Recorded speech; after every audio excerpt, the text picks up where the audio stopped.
अध्याय 411 देवताओं का युद्ध 2 अध्याय 1 में जापान द्वीप के ऊपर जिस क्षण आकाशीय प्रेतों का एक समूह प्रकट हुआ, बाईं और दाईं ओर गर्म रोशनी के सुनहरे बादल उभरे जो कोमल नीली और चंद्रमा जैसी रोशनी के साथ आपस में मिल गए। वे आकृतियां खिलते हुए फूलों की तरह दिख रही थी। शून्य लोक में सुसानु नो मिकोटो ने अपनी कमर पर कुसांगी नो तस्वीर धारण किए हुए तीनों निराकार प्रेतों का आदरपूर्वक प्रणाम किया। उत्पत्ति के स्वामी ताकामागाहारा हुआशिया के देवताओं से घिरा हुआ है और गंभीर खतरे में है। हे उत्पत्ति के तीनों स्वामी, कृपया इस दिव्य राज्य की रक्षा करें। सृष्टि के तीन महान देवताओं के आगमन को देखकर ताकामागाहारा के लाखों देवताओं ने अनायास ही से झुक लिया। उनके मुख जमीन पर जा गिरे और दिव्य कलाकृतियां धंस गईं जो अत्यंत विनम्र तरीके से सम्मान व्यक्त करती हैं। उन्होंने सुसानु नो मिकोटो की बात दोहराई, हे उत्पत्ति के तीन स्वामी, कृपया दिव्य राज्य की रक्षा करें। देवताओं ने एक साथ स्वर में बात की जिससे शून्य लोक कांप उठा। कज़ुकुयो मिनो मिकोटो के चेहरे पर खुशी के भाव थे। सृष्टि के तीनों देवताओं के अवतरित होने से भी कम से कम हुआशिया के देवताओं को काफी समय तक रोक सकते थे। हुआशिया के देवता जितने लंबे समय तक ताकामागाहारा में रहेंगे, विशेषकर यदि कोई युद्ध छिड़ जाए तो उतना ही अधिक यह दिव्य राज्यों का ध्यान आकर्षित करेगा। जब स्नाइप और क्लैम आपस में लड़ते हैं तो मछुआरा दोनों को पकड़ लेता है। जब हुआशिया के देवता थक जाएंगे तब अन्य दिव्य राज्यों के आक्रमण का समय होगा। इसलिए हुआशिया के देवता निश्चित रूप से लंबे समय तक करने का साहस नहीं करेंगे। समय बीतने के साथ ही वे स्वयं ही पीछे हट जाएंगे। उत्पत्ति के स्वामी, मेरी बहन अमातेरासु, चुप रहो। कज़ुकुयो मिनो मिकोटो ने सृष्टि के तीनों देवताओं से विनम्रतापूर्वक हुआशिया के देवताओं को रोकने का अनुरोध करना चाहा, लेकिन तभी एक ऐसी आवाज उनके मन में गूंजी जिसने उनकी दिव्य आत्मा को झकझोर दिया। वह अचानक अपना मुंह नहीं खोल सका और उन तीन निराकार प्रेतों को बड़ी-बड़ी आंखों से घूरता रहा। कज़ुकुयो मिनो मिकोटो, तुम्हारी हिम्मत कैसे हुई अपनी बहन का जिक्र करने की? जब 100 साल पहले ताकामागाहारा का विनाश हुआ था, तब मैंने उसे चेतावनी दी थी कि वह फिर कभी हुआशिया को अपना दुश्मन न बनाए। उस अलौकिक प्रेत ने कहा, लेकिन तुमने हमारी बात सुनने से इनकार कर दिया, जिससे ताकामागाहारा संकट में डूब गया और फिर भी तुम्हें इतनी हिम्मत है कि तुम हमसे हस्तक्षेप करने के लिए कह रहे हो। इन शब्दों ने ब्रह्मांड को हिला दिया। ताकामागाहारा के सभी देवता जमीन पर गिर पड़े, सिर झुकाकर घुटने टेक लिए और खंडन करने का कोई साहस नहीं दिखाया। अमी नो मिनाकांशी नो कामी, जो एक दिव्य प्रेत है, ने तीनों हुआशिया स्वर्गीय पूज्यों की ओर मुड़कर गंभीरता से कहा, हुआशिया स्वर्गीय पूज्य पवित्र चच के इलाने ने भी हमें बताया था। ताकामागाहारा और हुआशिया को दुश्मन नहीं होना चाहिए। हमारे असली दुश्मन तो उस भयानक खंडहर के अंदर मौजूद चीजें हैं। कृपया उनके पापों को क्षमा कर दे ताकि हम भविष्य में सच्चे शत्रु का सामना कर सकें। असली दुश्मन कौन है? ये सुनकर जियांग येचे ने अपनी आंखें से खोली। ये कैसे भयानक खंडहर है? वह कुछ हद तक असमंजस में था। उसकी जिज्ञासा क्षण भर के लिए बढ़ गई, लेकिन फिर उसने सुस्ती दिखाने और इसके बारे में सोचना बंद करने का विकल्प चुना क्योंकि वह इस राह नहीं निकाल पा रहा था। लाल शराब पीते हुए और उन कभी उच्च और शक्तिशाली देवताओं को जमीन पर लेटे हुए ऊपर देखने की हिम्मत न करते हुए देखकर वह खुद को मनोरंजन करने से रोक नहीं सका। आकाश में आदि मानव के दिव्य पूजनीय महान सर्वोच्च वृद्ध भगवान और दिव्य खजाने के दिव्य पूजनीय सभी ने अमी नो मिनाकांशी नो कामी के शब्दों को सुनकर ठंडी उपहास दिखाई। अमी नो मिनाका, अगर आपको सचमुच ताकामागाहारा की परवाह होती तो आप मेरी हुआशिया मानव जाति की नरसंहार की अनुमति नहीं देते और न ही उसे माफ करते। अब जब विपत्ति निकट है तो क्या आपको हमारा असली दुश्मन याद है? क्या आपको यह हास्यास्पद नहीं लगता? दिव्य खजाने के दिव्य पूजनीय ने ठंडी सांस ली और अपने बादल पैटर्न वाले दाववाली वस्त्र को लहराया जैसे ही उनकी इच्छा से छुटी अंतर्वार संरचना ऊपर उठी। आदि मानव के दिव्य पूजनीय और महान सर्वोच्च वरिष्ठ भगवान ने एक दूसरे की ओर दृष्टि डाली। अब जबकि हुआशिया के देवता हुआशिया की सीमाओं से बाहर थे, उन्हें युद्ध को जल्दी समाप्त करना था, अन्यथा अन्य दिव्य राज्यों की प्रतिक्रिया होने पर परेशानी उत्पन्न हो सकती थी। और कुछ मत कहो, मन में द्वेष बहुत गहरा है और तुम्हारे कुछ शब्दों से यह नहीं बदलेगा। आदि मानव के दिव्य पूजनीय का भाव उदासीन था जब उन्होंने हल्के से एक उंगली उठाई, आसपास का युक्तिगत प्रकाश व्याप्त हो गया और इसके कारण स्वर्ग, पृथ्वी और शून्य क्षेत्र जम गए। ये देखकर ताकामागाहारा की सृष्टि के तीनों देवताओं ने तीन आहें भरी। उन्होंने लंबे समय से दिव्य राज्य के मामलों में हस्तक्षेप करना बंद कर दिया था, लेकिन ईरानी द्वारा उल्लेखित हुआशिया के कुंडल पर्वत पर स्थित रहस्यमय खंडहरों ने उन्हें बेचैन कर दिया। एक बार जब उस खंडहर में मौजूद भयानक शक्तियां जागृत हो गईं, तो पूरी दुनिया विनाश का सामना करेगी। फिर भी ये कनिष्ठ छात्र आपस में ही लड़ रहे थे। अमी नो मिनाकांशी नो कामी के प्रेत ने रंग बदल लिया। हे स्वर्गीय हुआशिया, मैंने सुना है कि हुआशिया में दांव पर चर्चा करने की परंपरा है। जैसे ही उसने बोलना शुरू किया, शून्य लोक में दिव्य प्रकाश से जगमगाता एक राजदंड प्रकट हुआ, जिस क्षण दिव्य चिन्हों में हलचल हुई, ऐसा लगा मानो दुनिया की धुरी बदल गई हो। हमें इन जूनियर्स के संघर्षों में दखल नहीं देना चाहिए, क्यों न हम इसके बजाय उस खंडहर में मौजूद चीजों पर चर्चा करें। जैसे ही उन्होंने बोलना समाप्त किया, राजदंड का दिव्य प्रकाश प्रज्वलित हुआ और समय और स्थान घूमने लगे। तीनों दिव्य पूजनीय थोड़ा सा माथा सिकुड़ा और लौकिक परिवर्तनों का प्रतिरोध करने के लिए दाववादी तकनीकों का उपयोग करने वाले थे। लेकिन उन तीनों को कुछ आभास हुआ और उन्होंने एक साथ हुआशिया की दिशा में देखते हुए अपने होठों को ऊपर की ओर मोड़ लिया। बहुत खूब, ये गुण दाववादी भी जानना चाहता है कि ईलान ने आपको क्या बताया। तीनों दिव्य पूजनीय एक दूसरे की ओर देखा और अपनी सुरक्षात्मक दाववादी तकनीकों को वापस ले लिया। पल भर में ताकामागाहारा के तीनों पवित्र पूर्वज और सृष्टि के तीनों देवता वर्तमान समय और स्थान से गायब हो गए। जमीन पर खड़े होकर जियांग येचे ने समय और स्थान की उस शक्तिशाली शक्ति को महसूस किया। उनका हृदय विस्मय से भर गया। जापानी पौराणिक कथाओं में अमी नो मिनाकांशी नो कामी को बहुत शक्तिशाली बताया गया है, जो ब्रह्मांड के केंद्र और समय और स्थान के निश्चित बिंदुओं का प्रभारी है। इसके अलावा वह निराकार और आकारहीन है, जिससे उसे वास्तव में मानना मुश्किल हो जाता है। उसे आश्चर्य हुआ कि क्या ये वास्तव में वैसा ही था जैसा कि मिथकों में वर्णित है। वो सृष्टिकर्ता देवताओं के बीच युद्ध देखना चाहता था, लेकिन ऐसा लगता है कि इसकी कोई संभावना नहीं है। जब जियांग येचे ने इसकी कल्पना कर रहा था, तभी ताकामागाहारा के तीन सृजन देवताओं के गायब होने से जमीन पर लेटे हुए ताकामागाहारा के देवता भी तुरंत मुक्त हो गए। कज़ुकुयो मिनो मिकोटो खड़ा हो गया। उसकी दिव्य शक्ति ने उनके चारों ओर मौजूद हुआशिया के देवताओं का अवलोकन किया, लेकिन उसे उन्हें एक भी दिव्यराज नहीं मिला। उसके होठों के कोने धीरे-धीरे ऊपर की ओर मुड़ गए। वह केवल हुआशिया की स्वर्गीय पूज्य की मूर्खता के बारे में सोच रहा था। ईश्वर राजा के बिना हुआशिया के देवताओं ने उन्हें चुनौती देने का साहस कैसे किया? उत्पत्ति के देवताओं ने पहले ही हुआशिया स्वर्गीय पूजनियों को रोकने में हमारी मदद की है। अब हमारे जवाबी हमले का समय आ गया है। कज़ुकुयो मिनो मिकोटो ने अचानक चिल्लाकर कहा, अपने हथियार उठाओ। 100 साल पहले हुए दिव्य राज्य के विनाश का अपमान चीनी देवताओं की रक्त से धुल जाएगा। हुआशिया के स्वर्गीय पूजनीय देवताओं को गायब होते देख ताकामागाहारा के देवताओं का पहले का आतंक धीरे-धीरे गायब हो गया और उन्हें अचानक आत्मविश्वास महसूस हुआ। हालांकि ताकामागाहारा के 8 मिलियन देवताओं के ठेकेदार पूरी तरह से नष्ट हो गए थे, फिर भी पुनर्जीवित देवताओं की संख्या 10 लाख तक पहुंच गई। व्यक्तिगत रूप से वे चीनी देवताओं जितने शक्तिशाली नहीं हो सकते हैं, लेकिन वे अपनी संख्या से उस कमी की भरपाई कर सकते हैं। इसके अलावा उनके पास कज़ुकुयो मिनो मिकोटो थी, जो देवराज के क्षेत्र में थी, जबकि हुआशिया के देवताओं के पास कोई देवराज ही नहीं था। वे निश्चित रूप से लड़ सकते थे। स्विश! सुसानु नो मिकोटो ने कुसांगी नो त्सुरुई तलवार निकाली और आकाश में हुआशिया के देवताओं की व्यवस्थित पंक्तियों की ओर इशारा करते हुए जोर से हंसते हुए कहा, तुम्हारे हुआशिया के दो देवराजा ज़ेड सम्राट और पश्चिम की रानी मां कहां हैं? हम बिना किसी देवराज के तुम ताकामागाहारा के लाखों देवताओं को चुनौती देने की हिम्मत करते हो। कितना अहंकार है! क्या ऐसा है? महान सम्राट ज़ेबे, जिनकी आंखें तारों से भरी हुई थीं, ने धीरे-धीरे अपनी दृष्टि हुआशिया की ओर से हटाकर सुसानु नो मिकोटो की ओर कर ली। भले ही ज़ेड सम्राट और महारानी मां यहां न हो, हम तुमसे निपटने के लिए पर्याप्त से अधिक हैं। दुर्भाग्यवश आपने बहुत जल्दी जश्न मना लिया। जैसे ही महान सम्राट ज़ेबे ने बोलना समाप्त किया, आकाश में अचानक 10,000 सुनहरे बादल फट पड़े। बादलों के बीच 9 ड्रैगनों ने धुंध छोड़ी और दो देवराजाओं के दबाव के अचानक उतरने से बादलों के बीच 10,000 ड्रैगनों का धुंधला सा प्रकट हुआ। हुआशिया के सभी देवताओं ने मुस्कुराते हुए बादलों की ओर प्रणाम किया। हम ज़ेड सम्राट और महारानी मां का स्वागत करते हैं। ज़ेड सम्राट और पश्चिम की रानी मां। जियांग येचे खुद को रोक नहीं पाए और अपनी सीट से उठ खड़े हुए, अपने धूप के चश्मे उतारे और आकाश की ओर देखा जहां 10,000 सुनहरी रोशनी खिल रही थी। ये याद करते हुए कि कैसे तीन दिव्य पूजनीय ताकामागाहारा के सृजन के तीन देवताओं को समय और स्थान को घुमाने की अनुमति दी थी, ये पता चला कि वे जानते थे कि ज़ेड सम्राट और पश्चिम की रानी मां पुनर्जीवित हो गए थे। स्वर्गीय दरबार के सहस्वामी और ज़ेड-2 की स्वामी होने के नाते उन्होंने नश्वर रहते हुए भी उनके बारे में कई मिथक और किंवदंतियां सुनी थी। आज वह अंततः उन्हें अमर गुरुओं के रूप में देख सका। सुपरस्टार से मिलने के रोमांच को महसूस करते हुए जियांग येचे खुशी से झूम उठे। हालांकि वो किसी युवा सेलिब्रिटी का पीछा नहीं कर रहा था, बल्कि ज़ेड सम्राट और पश्चिम की महारानी का पीछा कर रहा था। उसने आकाश की ओर देखा और बादलों से धीरे-धीरे 10,000 ड्रैगन का रथ निकलता हुआ देखा। ज़ेड सम्राट ड्रैगन सिंहासन पर सीधे बैठे थे। उन्होंने ज़ेड की छालों वाला शाही मुकुट पहन रखा था, जिसमें ज़ेड मोतियों की 12 पंक्तियां लटक रही थीं जो उनके असली चेहरे को छिपा रही थीं। केवल एक रहस्यमय काला ड्रैगन सम्राट वस्त्र ही दिखाई दे रहा था। जैसे ही सुनहरे पैटर्न बह रहे थे, ऐसा लग रहा था मानो उनके शरीर पर 10,000 तारों की नदियां बह रही हों। उसने न तो एक उंगली हिलाई और न ही एक शब्द कहा, फिर भी उसके मात्र शाही दबाव से आकाश और पृथ्वी मौन हो गए और देवताओं ने अपने सिर झुका लिए। उनके ठीक पीछे 9 फीनिक्स बादलों से सजी एक रथ यात्रा चल रही थी। पश्चिम की महारानी मां सुनहरे अमर वस्त्र पहने और फीनिक्स मुकुट धारण किए हुए, उनके लंबे बाल झंडे की तरह उनकी कमर तक गिर रहे थे। उनका पूरा शरीर ठंडी और महान अमर चमक की एक परत से घिरा हुआ था। उसने अपनी आंखें थोड़ी सी खोली, जिनमें ताकामागाहारा के देवताओं की आकृतियां प्रतिबिंबित हुईं। उसके बगल में तैरता हुआ कुंडल दर्पण प्रकाश से जगमगा उठा और एक परम दबाव ने पूरे क्षेत्र को घेर लिया। ताकामागाहारा के देवताओं का दिल बैठ गया और उनकी हरकतें अकड़ गईं। सुसानु नो मिकोटो, जो अभी आत्मविश्वास से भरा हुआ था और हुआशिया के देवताओं से लड़ने के लिए उत्सुक था, उसकी मुस्कान पल भर में गायब हो गई और ऊपर उठाया हुआ कुसांगी नो त्सुरुई भी नीचे गिर गया। पल भर में ही उनका फायदा हवा में गायब हो गया। कज़ुकुयो मिनो मिकोटो ने ज़ेड सम्राट और महारानी मां को घूरकर देखा। उसका सुंदर और पतला चेहरा बेहद बेचैन लग रहा था। मैं तीनों लोगों का सहस्वामी हूं। पुनर्जन्म के 100 वर्षों के दौरान तुमने बार-बार हुआशिया मानव लोक को परेशान किया है और मानव लोक के नागरिकों को हानि पहुंचाई है। ड्रैगन सिंहासन पर बैठे ज़ैद सम्राट की आवाज़ एक विशाल घंटी की तरह थी। आज मैं मानव जगत के नागरिकों के लिए न्याय की मांग करने आया हूँ। वह बिना उठे अद्वैत के सिंहासन पर बैठा रहा, केवल उदासीनता से ताकामागाहरा के देवताओं की ओर देखता रहा। महज उस एक नजर से आकाश के तारे कांप उठे, हवा और बादल लग गए और समय और स्थान थम गए। ज़ैद सम्राट ने अपनी उंगली थोड़ी सी उठाई और उनकी उंगली की नोक से स्वर्गीय दाव की सुनहरी आभा की एक हल्की सी किरण निकली। ये रेशम की तरह पतली थी, फिर भी इसमें स्वर्गीय दाव का क्रम समाहित था।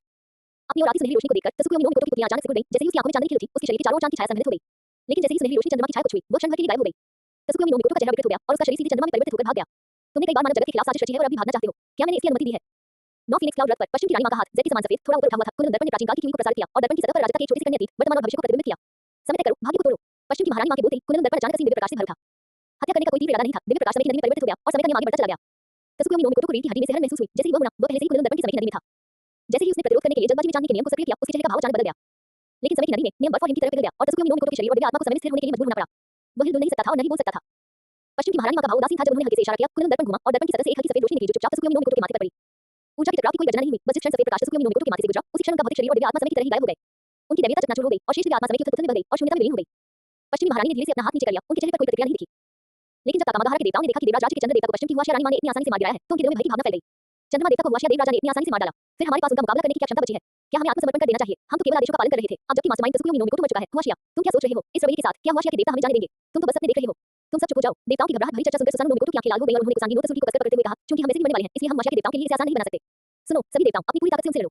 ये सुनकर ताकामागाहरा के आधे देवता सहमत हो गए, जबकि बाकी आधे हिचकिचाए। 100 साल पहले ताकामागाहरा के विनाश के बाद से ताकामागाहरा के देवता दो गुटों में विभाजित हो गए थे, एक शांति का समर्थक था और दूसरा बदला लेने का। लेकिन ये देखते हुए कि हुआशिया के साथ संघर्ष पहले से ही सुलझने योग्य नहीं था, शांति की वकालत करने वाले देवता केवल अपने अस्तित्व की एक पतली सी संभावना के लिए लड़ सकते थे। इसके बाद सुसानु नो मिकोटो के नेतृत्व में ताकामागाहरा के 10 लाख देवता ज्वार की तरह सभी दिशाओं में फैल गए। ड्रैगन सिंहासन पर बैठे ज़ैद सम्राट ने अपनी आंखें थोड़ी ऊपर उठाई क्योंकि स्वर्गीय दावशाही दबाव की एक हल्की सी लहर नीचे उतरी। मेरा आदेश पारित करो। उनकी आवाज बुलंद नहीं थी, फिर भी ऐसा लग रहा था मानो स्वर्गीय दाव गूंज रहा हो, जो स्वर्गीय सैनिक और सेनापति के कानों में प्रतिध्वनित हो रहा हो। चारों सम्राट चारों दिशाओं की रक्षा करेंगे, 5 संरक्षक संरचना की आंखों की रक्षा करेंगे, 28 नक्षत्र तारामंडल की व्यवस्था करेंगे, 9 स्वर्गद्वार देवता, 4 स्वर्गीय राजा, 12 राशि चक्र अधिकारी। जैसे ही उसने बोलना शुरू किया, देवताओं ने जवाब दिया। चारों शासकों में से प्रत्येक ने एक दिशा का प्रभार संभाला, जिससे ब्रह्मांड के समय और स्थान को स्थिर किया जा सके। 28 हवेली अपने प्रमुख स्थानों पर पहुंच गई, उनकी चार शक्ति ने एक ऐसा जादू दिया जिसने दुश्मन के पीछे हटने के रास्ते को अवरुद्ध कर दिया। चारों स्वर्गीय राजाओं ने तलवार, वीणा, छत्र और सर्प धारण किए हुए थे, अपने विशाल रूपों को प्रकट करते हुए उन्होंने चारों दिशाओं को भयभीत कर दिया था। स्वर्गीय सैनिकों और जनरलों के चांदी सफेद कवच चमक रहे थे, तलवारें और भारी जंगल की तरह थे और अमर तकनीकी ज्वार की तरह थी। घेराबंदी के दौरान ताकामागाहरा के भागते हुए देवता एक एक करके गिरते चले गए, उनका दिव्य रक्त बारिश की तरह बरसने लगा। जमीन पर जियांग येचेन ने खुद को रोक नहीं पाया और छाता उठाकर बारिश की बूंदों की तरह गिरते चमकीले लाल दिव्य रक्त को देखता रहा, उसकी आंखें सदमे से भरी हुई थी। ये पहली बार था जब उन्होंने देवताओं का युद्ध देखा था और यह वास्तव में एक शानदार दृश्य था। उसने अपने गिलास में लाल शराब को घुमाया, लेकिन छाती के बाहर खून बहता देख उसकी भूख मर गई। इसलिए उसने स्थानीय शराब का सहारा लिया और उसे पीते हुए देखता रहा, उसकी निगाहें मेज पर पड़ी, जिसने अभी आत्मा का रूपांतरण किया था।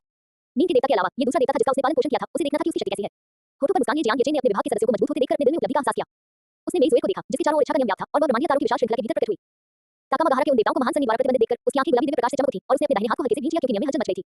ताकामागाहरा के देवता मेज की ओर आकर्षित हुए बिना नहीं रह सके, उनकी आंखों में वासना भरी निगाहें दिखाई देने लगी और वे धीरे-धीरे उसके करीब आने लगे। क्या तुम मुझे पाना चाहते हो? मेज की आवाज बेहद मोहक थी। ताकामागाहरा के वे देवता जो विरोध नहीं कर सके, उन्होंने तुरंत सिर हिला दिया। लेकिन तुम में से सिर्फ एक ही मुझे पा सकता है, कैसा रहेगा अगर हम ऐसा करें? तुम दोनों आपस में लड़ो और जो आखिर तक जिंदा बचेगा वही मुझे पा सकेगा। मेज की मुस्कान मनमोहक और दिल को छू लेने वाली थी और इच्छा का भ्रम देवताओं के मन में बार-बार कौंध रहा था। देखते ही देखते मुख्य देवता से नीचे के सभी देवता आत्मा की गहराई में मोहित हो गए।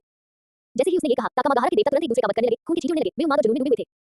100 देवताओं ने आपस में युद्ध किया, खून बह रहा था, अंत में दानव सन्हा के देवता अमानो हबारी ने एक खून से लथपथ लंबी तलवार घसीटी और धीरे-धीरे मेज की ओर बढ़े, उनकी आंखों में मोह भाव भरा हुआ था। हे बधाई हो, मेज की घंटी जैसी हंसी गूंज उठी और उसने अमानो हबारी के हाथ में तलवार की ओर इशारा करते हुए मोहक अंदाज में कहा, मुझे दे दो। अमानो हबारी ने बिना किसी झिझक के लंबी तलवार मेज को सौंपी, उसकी आंखों में उसके लिए जुनून भरा था। मैं पूछी। इससे पहले कि वह अपना वाक्य पूरा कर पाता, मेज का चेहरा अचानक ठंडा पड़ गया और लंबी तलवार उसके दिल में घुस गई। अमानो हबारी अचानक इच्छा के भ्रम से जाग उठा, लेकिन तब तक बहुत देर हो चुकी थी, उसकी आंखें चौड़ी हो गई थी और वह जमीन पर गिर पड़ा।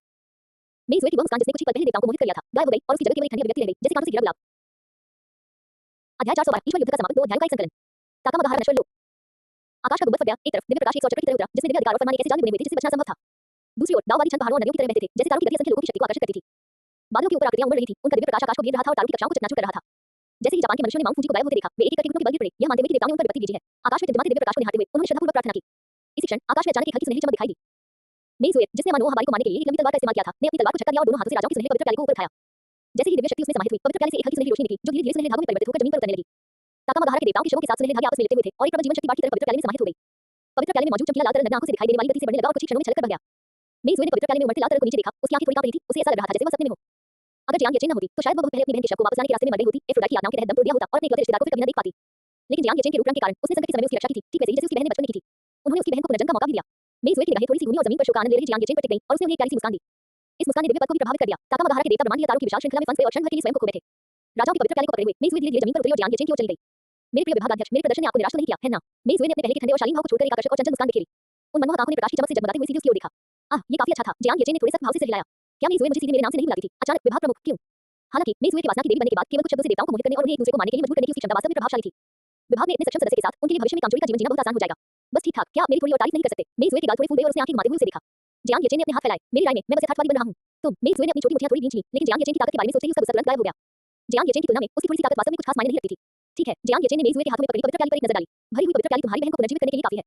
मेई जुए की आंखों में कोमलता थी जब उसने जियांग येचेन को देखा। उसका स्वर सच्चा था, धन्यवाद। तो फिर आप मुझे धन्यवाद कैसे देंगे? जियांग येचेन ने मुस्कुराते हुए कहा। मेई जुए ने एक पल सोचा, क्यों ना मैं अपना शरीर दे दूं? युद्ध विभाग में लौटने के बाद अभी भी कई रिपोर्टें और बैठकों की संक्षिप्त जानकारी लिखी जानी बाकी है। मैं उन्हें आपके लिए छोड़ता हूं। इससे पहले कि वह अपना वाक्य पूरा कर पाती, जियांग येचेन ने शरारती मुस्कान के साथ उसे बीच में ही रोक दिया। मेई जुए की मुस्कान गायब हो गई, उसके होंठों के कोने हल्के से ऊपर की ओर मुड़ गए और उसने जियांग येचेन को देखना बंद कर दिया। मैं अपनी बहन को पुनर्जीवित करना चाहता हूं। उसने धीरे से राजाओं के भरी हुई पवित्र प्याली की ओर अपनी आंखें बंद कर ली और अपनी इच्छा व्यक्त की। जैसे ही ये शब्द बोले गए, राजाओं की पवित्र प्याली की सतह से एक सुनहरी रोशनी फूट पड़ी और एक सघन जीवन शक्ति हवा में फैल गई। जियांग येचेन की धारणा में ये केवल जीवन शक्ति ही नहीं थी, टूटी हुई आत्माएं भी पवित्र प्याली की शक्ति द्वारा खींची जा रही थी और आपस में जुड़ रही थी।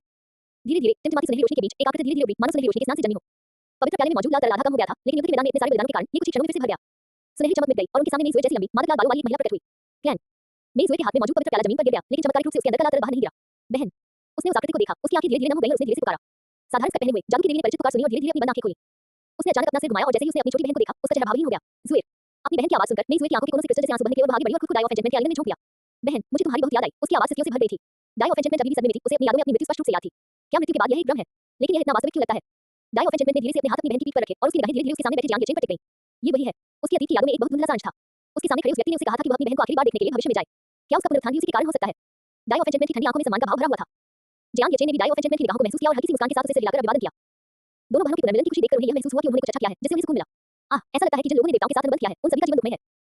नींद के देवता ने सपने में अपना आपा खो दिया और अपने परिवार को मार डाला। मोयांग की जुबान फिसलने से उसके परिवार की मौत हो गई, लेकिन एक आत्मा शरीर के रूप में पैदा हुई और उसके माता-पिता ने उसे त्याग दिया। जब जियांग येचेन ने अपने विभाग के सदस्यों के अतीत के बारे में सोचा, तो उसे एहसास हुआ कि उसके पिछले जीवन की कठिनाइयां उनके कष्टों के 10वें हिस्से के बराबर भी नहीं थी। इससे धीरे-धीरे उन्हें ये समझ में आया कि अतीत पर शोक मनाने या भविष्य की चिंता करने के बजाय वर्तमान का आनंद लेना और अपने से पहले के लोगों को संजोना बेहतर था। अपनी कुर्सी के पीछे टिके हुए जियांग येचेन के मन में सुनियो, उसके माता-पिता और उसके विभाग के सदस्यों की तस्वीरें कौंध गईं। जैसे ही वह अपनी ही दुनिया में खो गया, उसके होठों के कोने ऊपर की ओर मुड़ गए। मेई जुए काफी देर तक अपनी बहन के आलिंगन में रही, फिर धीरे-धीरे उससे अलग हो गई। बहन, अब हम कभी अलग नहीं होंगे। मैं तुम्हें एक चौंकाने वाली बात बताती हूँ। मैं एक देवी बन गई हूँ और अब से मैं तुम्हारी रक्षा करूंगी। उसने अपनी आंखों से आंसू पोंछे और एक प्यारी सी मुस्कान बिखेरी। क्या आप भगवान बन जाएंगे? डाई ऑफ एन्चेंटमेंट सब रह गई। उसे अपनी बहन की बातें समझ नहीं आ रही थी। कुछ देर सोचने के बाद उसने पूछा, जुए, क्या तुम मुझे बता सकती हो कि क्या हुआ? और आकाश में वे आकृतियां। उसने आकाश में देवताओं की आकृतियों को देखा, उसके चेहरे पर सदमे के भाव थे। मेई जुए मुस्कुराई और अपनी बहन का हाथ थाम लिया। बहन, ये सब एक ही व्यक्ति की वजह से हुआ है। ये कहते हुए वह डाई ऑफ एन्चेंटमेंट के कान के पास झुक गई। कोई ऐसा जिसे मैं पसंद करती हूँ। ये सुनकर डाई ऑफ एन्चेंटमेंट की आंखें चौड़ी हो गईं। कौन? क्या ये कोई लड़की है? मेई जुए। डाई ऑफ एन्चेंटमेंट अपनी बहन को सबसे अच्छी तरह जानती थी, उसे बचपन से ही पुरुषों से नफरत थी। अगर वह किसी को पसंद भी करती, तो संभावना यही थी कि वह कोई महिला ही होगी। नहीं, नहीं, मेई जुए ने सिर हिलाया और दबे स्वर में जियांग येचेन की ओर इशारा करते हुए धीमी आवाज में कहा, ये वही है, लेकिन वह मुझे पसंद नहीं करता। ये सुनकर डाई ऑफ एन्चेंटमेंट चौंक गई। उसकी बहन को किसी पुरुष से प्यार हो गया था। ये खबर ही उसे आश्चर्यचकित करने के लिए काफी थी। लेकिन जब उसे पता चला कि उसकी बहन का प्यार एक तरफा है, तो डाई ऑफ एन्चेंटमेंट ने आंख भरी। कोई बात नहीं, हमारी जुए इतनी खूबसूरत है, जरूर कुछ अच्छा होगा। नहीं, उसके अलावा मैं कभी किसी और पुरुष से प्यार नहीं करूंगी। मेई जुए ने सिर हिलाया और बीच में ही टोकते हुए कहा, उसका लहजा बेहद दृढ़ था। डाई ऑफ एन्चेंटमेंट थोड़ी हैरान रह गई। उसने जियांग येचेन की ओर देखा और कुछ पल की चुप्पी के बाद बोली, जुए, क्या तुम मुझे अपने और उसके बीच की कहानी बता सकती हो? मेई जुए ने आकाश की ओर देखा। ताकामागाहारा के देवताओं में अब प्रतिरोध करने की कोई शक्ति नहीं बची थी और वे केवल मृत्यु की प्रतीक्षा कर सकते थे। फिर उसने अपनी बहन को सिर हिलाकर इशारा किया। उनका नाम जियांग येचेन है और हमारी मुलाकात नए रंगरूप के प्रशिक्षण शिविर में हुई थी। जब मेई जुए अपनी और जियांग येचेन की कहानी सुना रही थी, तब तक आकाश में स्थित ताकामागाहारा के 10 लाख देवताओं में से आधे से अधिक या तो मारे जा चुके थे या घायल हो चुके थे। हालांकि लाखों देवताओं के हताश जवाबी हमलों के कारण स्वर्गीय सैनिकों और जनरलों को भी काफी नुकसान हुआ। महामहिम, क्या हम कुछ ज्यादा ही जल्दबाजी कर रहे हैं? पैगोडा धारण किए हुए स्वर्गीय राजा ली ने अपना खजाना पैगोडा वापस लिया, एक बादल पर कदम रखा और ज़ेड सम्राट के सामने उतरकर झुकते हुए बोले। महान सन्नी में फंसे ताकामागाहारा के देवता जानते थे कि उनका विनाश निश्चित है और अब वे पागल कुत्तों की तरह लड़ रहे थे, अपनी जान की परवाह किए बिना। 1 लाख स्वर्गीय सैनिकों में से एक पांचवां हिस्सा पहले ही खो चुका था और अन्य के अलावा 28 महलों में से 3 गिर चुके थे। हमारे पास ज्यादा समय नहीं है, हमें इसे जल्दी से सुलझाना होगा। एक बार जब अन्य दिव्य राज्य प्रतिक्रिया देंगे, तो वे निश्चित रूप से लाभ उठाने के लिए अपने देवताओं को भेजेंगे। ज़ेड सम्राट धीरे-धीरे अपने ड्रैगन सिंहासन से उठे और एक तरफ नौ फीनिक्स क्लाउड रथ पर विराजमान पश्चिम की महारानी की ओर मुड़े। महारानी, स्वर्ग के पूजनीय पक्ष की स्थिति स्पष्ट नहीं है, हमें जल्दी करनी चाहिए। ये सुनकर पश्चिम की महारानी ने अपने सुनहरे फीनिक्स वस्त्र को झटक दिया और रथ से नीचे उतर गई, उनके हाथ में कुंडल दर्पण घूम रहा था। महामहिम, आइए हम उन्हें मूल शक्ति से कुचलकर मार डालें। इन शब्दों ने पैगोडा धारण करने वाले स्वर्गीय राजा ली को चौंका दिया। दिव्य राज्य के मूल तत्व से उन्हें दबाकर महाराज का उद्देश्य संभवतः केवल ताकामागाहारा को नष्ट करना ही नहीं था, बल्कि अन्य दिव्य राज्यों को हुआशिया की शक्ति का प्रदर्शन करना और उन्हें सतर्क करना भी था। ज़ेड सम्राट ने पश्चिम की महारानी को सिर हिलाकर अभिवादन किया। जैसे ही उन्होंने अपना हाथ उठाया, आकाश में अचानक एक विशाल सुनहरी रोशनी फैल गई। बादलों के ऊपर ज़ेड मंटो और आलीशान इमारतों के पेड़ जैसे दृश्य दिखाई दिए, जिनके साथ सारे एक साथ उड़ रहे थे। ये स्वर्ग का दरबार था। ज़ेड सम्राट ने अपनी उंगली को थोड़ा सा ऊपर उठाया और स्वर्गीय दरबार की मूल शक्ति का आह्वान किया। पल भर में एक विशाल दबाव उतरा, जो सुनहरे दिव्य आकृतियों और दाऊवाली सिद्धांतों में परिवर्तित होकर पूरे आकाश में फैल गया। स्वर्गीय दरबार का उद्गम एक ठोस सुनहरे अराजकता के सैलाब में परिवर्तित हो गया, जो बादलों की चोटी से नीचे बहता हुआ धीरे-धीरे व्यवस्था का प्रतिनिधित्व करने वाली अरबों सुनहरी दिव्य श्रृंखलाओं में बदल गया, जो बादलों की सागर की परतों को भेदती हुई आगे बढ़ रही थी। धड़ धड़ धड़ अनगिनत सुनहरी दिव्य जंजीरें ब्रह्मांडीय तारों की विशाल श्रृंखला में फंसे ताकामागाहारा के देवताओं को भेदती हुई निकल गईं। सुसानो नो मिकोटो कुसांगी नो तसुगी को धारण किए हुए और बढ़ती हुई शक्ति के साथ लड़ते हुए इन सुनहरी जंजीरों को तोड़ने का इरादा रखता था। लेकिन कुसांगी नो तसुगी, जो किसी भी चीज को काट सकती थी, सोने की जंजीरों से टकराते ही 2 टुकड़ों में टूट गई। ये कैसे संभव है? सुसानो नो मिकोटो के सदमे में आने से पहले ही 3 सुनहरी जंजीरें सीधे उसके शरीर में घुस गईं। ताकामागाहारा के बाकी देवताओं में भी प्रतिरोध करने की क्षमता नहीं थी। इस दृश्य को देखकर जियांग येचेन पूरी तरह से स्तब्ध होकर जमीन पर गिर पड़ा। उत्पत्ति शक्ति, उसने भी राजा के खंडहरों में सुमेलियन दिव्य साम्राज्य की उत्पत्ति देखी थी, लेकिन स्वर्गीय दरबार की उत्पत्ति की तुलना में यह बादलों और कीचड़ के बीच के अंतर जैसा था। दबाव। इस समय ज़ेड सम्राट का चेहरा राजसी भाव से भरा हुआ था। उन्होंने अपनी हथेली नीचे दबाई और धीरे से ये शब्द कहे। जैसे ही यह शब्द बोला गया, ताकामागाहारा के देवता, जिनके दिव्य शरीर सोने की जंजीरों से भेदे गए थे, पल भर में फट पड़े और मर गए। रक्त की एक धुंध में बदल गई जिसने आकाश को भर दिया। शून्य लोक में केवल देवताओं के चकनाचूर होने की कान फाड़ने वाली ध्वनि और विनाश का प्रकाश ही शेष रह गया था। आकाश में ताकामागाहारा के देवताओं की दिव्य आकृतियां सब बह गईं और प्रकाश के किरणों से भरे आकाश में बदल गईं, जिन्हें स्वर्गीय दरबार के मुंह ने निगल लिया और अवशोषित कर लिया। हुआशिया के देवता स्वर्गीय दरबार के उद्गम से उत्सर्जित सुनहरी रोशनी में नहा रहे थे। उनकी दिव्य शक्ति तेजी से पुनः प्राप्त हो रही थी, क्योंकि उनकी आस्था की शक्ति कानूनों के विरुद्ध प्रतिरोध कर रही थी। हालांकि ताकामागाहारा के देवताओं का संहार करने के बाद भी ज़ेड सम्राट नहीं रुके। उन्होंने स्वर्गीय दरबार की मूल शक्ति को नियंत्रित किया और उसे ताकामागाहारा को नश्वर लोक से जोड़ने वाले स्वर्ग के तहत की ओर निर्देशित किया। बस करो, हुआशिया के देवताओं, यही रुक जाओ। जैसे ही अरबों सुनहरी जंजीरें ताकामागाहारा दिव्य साम्राज्य में प्रवेश करने वाली थी, शून्य लोक से एक आवाज आई। समय और स्थान ठहर गए और सोने की जंजीरें भी प्रभावित हुई, उनकी गति धीमी हो गई। जैसे ही आकाश के गुंबद में समय और स्थान घूमने लगे, स्वर्ग के तहते हुए कुल निराकार प्रेत प्रकट हुए। आदिम आरंभ के दिव्य पूजनीय आध्यात्मिक खजाना और महान सर्वोच्च वृद्ध भगवान भी प्रकट हुए। होशियार स्वर्ग के पूजनीय देवताओं, आपने उन सभी देवताओं का वध कर दिया है जिन्होंने कुकर्म किए थे। फिर भी आप हमारे दिव्य राज्य को क्यों नष्ट करना चाहते हैं? अमीनो मिनाकांशी नो कामी की आवाज में क्रोध का भाव झलक रहा था, क्योंकि तारों का प्रेत एक चमक बिखेर रहा था। यदि स्वर्गीय न्यायालय के मूल को अभी ताकामागाहारा में प्रवेश करने की अनुमति मिल जाती, तो पूरा दिव्य साम्राज्य ध्वस्त हो जाता। अमीनो मिनाकांशी 100 साल पहले देव युद्ध के दौरान हम आगे रहते हुए रुके और आपके दिव्य राज्य के उद्गम को नष्ट नहीं किया। आदिम आरंभ के दिव्य पूजनीय ने उदासीनता से कहा, लेकिन रुकने के बदले में हमें आपका और भी उग्र प्रतिशोध मिला। यदि आप अपने शत्रुओं का पूर्णतः उन्मूलन नहीं करते हैं तो इससे हुआशिया के लिए अंतहीन मुसीबतें ही पैदा होंगी। अभी रुक जाओ, हुआशिया के कुंडल पर्वत के नीचे दबे हुए खंडहर ही हमारे असली दुश्मन है। ताकामुसुगी नो कामी का चांदी सफेद भरा हुआ प्रेत तेजी से चलाया, तभी उसके सामने एक लघु स्वॉर्ड प्रकट हुई। पाखंड अपने चरम पर है। जैसे ही येनो और यांग ऊर्जा पूरे क्षेत्र में फैल गई, परम पूज्य स्वामी ने ठंडी सांस लेते हुए कहा, जब आप जानते हैं कि असली दुश्मन कौन है, तो आपने ताकामागाहारा के देवताओं द्वारा हुआ आक्रमण को क्यों स्वीकार किया? आप अभी दाव पर चर्चा में भटक चुके हैं, आगे कुछ कहना व्यर्थ होगा। उसने अपना हाथ उठाया और अपनी मक्खी भगाने वाली छड़ी को झटका दिया। अमीनो मिनाकांशी नो कामी की समय स्थान की कैद येनो और यांग के प्रभाव से धीरे-धीरे टूटकर बिखर गई। जैसे सम्राट की आंखें उदासीन थीं, उनके पीछे स्वर्गीय दरबार का प्रेत सुनहरी रोशनी बिखेर रहा था और अरबों सुनहरी जंजीरें ज्वार की तरह स्वर्ग के तैरते पुल में उमड़ पड़ी। ये देखकर ताकामागाहारा के तीनों सृष्टिकर्ता देवताओं ने तीन आहें भरी। अगर ऐसा है तो फिर युद्ध होने दो। अमीनो मिनाकांशी नो कामी का तारा में प्रेत चिलमिला उठा और समय स्थान शक्ति से घूमता हुआ राजदंड चमक बिखेरने लगा। स्वर्ग का तैरता हुआ पुल इंच-इंच करके ढह गया और स्वर्ग की गुंबद के ऊपर दो रंगों की छतरी दिखाई दी। एक तरफ चांदी छाई हुई थी, दूसरी तरफ आसमान में चमकता सूरज था और धीरे-धीरे ताकामागाहारा मंदिर उभरने लगा। राजदंड थोड़ा कांप उठा, जिससे ताकामागाहारा की मूल शक्ति का आह्वान हुआ। पल भर में तैरते हुए दिव्य पर्वत जमीन से उठ उठे, 8 रंगों की आध्यात्मिक गति से आकाश तक पहुंचने वाली प्रकाश की पट्टियों में परिवर्तित हो गई और दुनिया के सभी दिव्य युग के प्रतीक एक साथ प्रकाशित होकर आकाश को ढकने वाले नीमों के जाल में बदल गए। क्या तुम दिव्य राज्य उत्पत्ति से टकराव करना चाहते हो? आदिम आरंभ के दिव्य पूजन ने अपना सिर थोड़ा हिलाया। एक छोटा सा राष्ट्रीय सोचता है कि वह हुआशिया की प्रतिभा से प्रतिस्पर्धा कर सकता है, ये कितना हास्यास्पद है। एक दिव्य राज्य का उद्गम अपने नश्वर जगत से आस्था की समस्त शक्ति को एकत्रित करता है। इसकी शक्ति इतनी अधिक है कि सृष्टिकर्ता ईश्वर भी इसका प्रत्यक्ष सामना करने का साहस नहीं करेगा। लेकिन यदि नश्वर जगत द्वारा आस्था की शक्ति प्रदान नहीं की जाती है, तो दिव्य राज्य का उद्गम निरर्थक हो जाता है। उस समय सुमेरन दिव्य साम्राज्य की उत्पत्ति की स्थिति भी ऐसी ही थी, यह अविश्वसनीय रूप से नाजुक थी। और ताकामागाहारा के नश्वर लोक में मनुष्यों की संख्या हुआशिया के 10वें हिस्से के बराबर भी नहीं है। ये सोचना कि वे दिव्य राज्य उत्पत्ति के साथ संघर्ष कर सकते हैं, एक छोटी मक्खी द्वारा विशाल वृक्ष को हिलाने की कोशिश करने जैसा है। गड़गड़ाहट। इस समय जब अमीनो मिनाकांशी नो कामी ताकामागाहारा की सृजन उत्पत्ति से ऊंचा प्राप्त करने के लिए दूरी के रूप में कार्य कर रहा था, शून्य क्षेत्र अचानक मुड़ने लगा। दिव्य राज्य के तैरते हुए मंदिर, आध्यात्मिक चोटियों पर स्थित पवित्र वृक्ष और दिव्य नदियां और आध्यात्मिक नसें सभी हजारों प्रकाश की किरणों और व्यवस्था की श्रृंखलाओं में परिवर्तित हो गईं।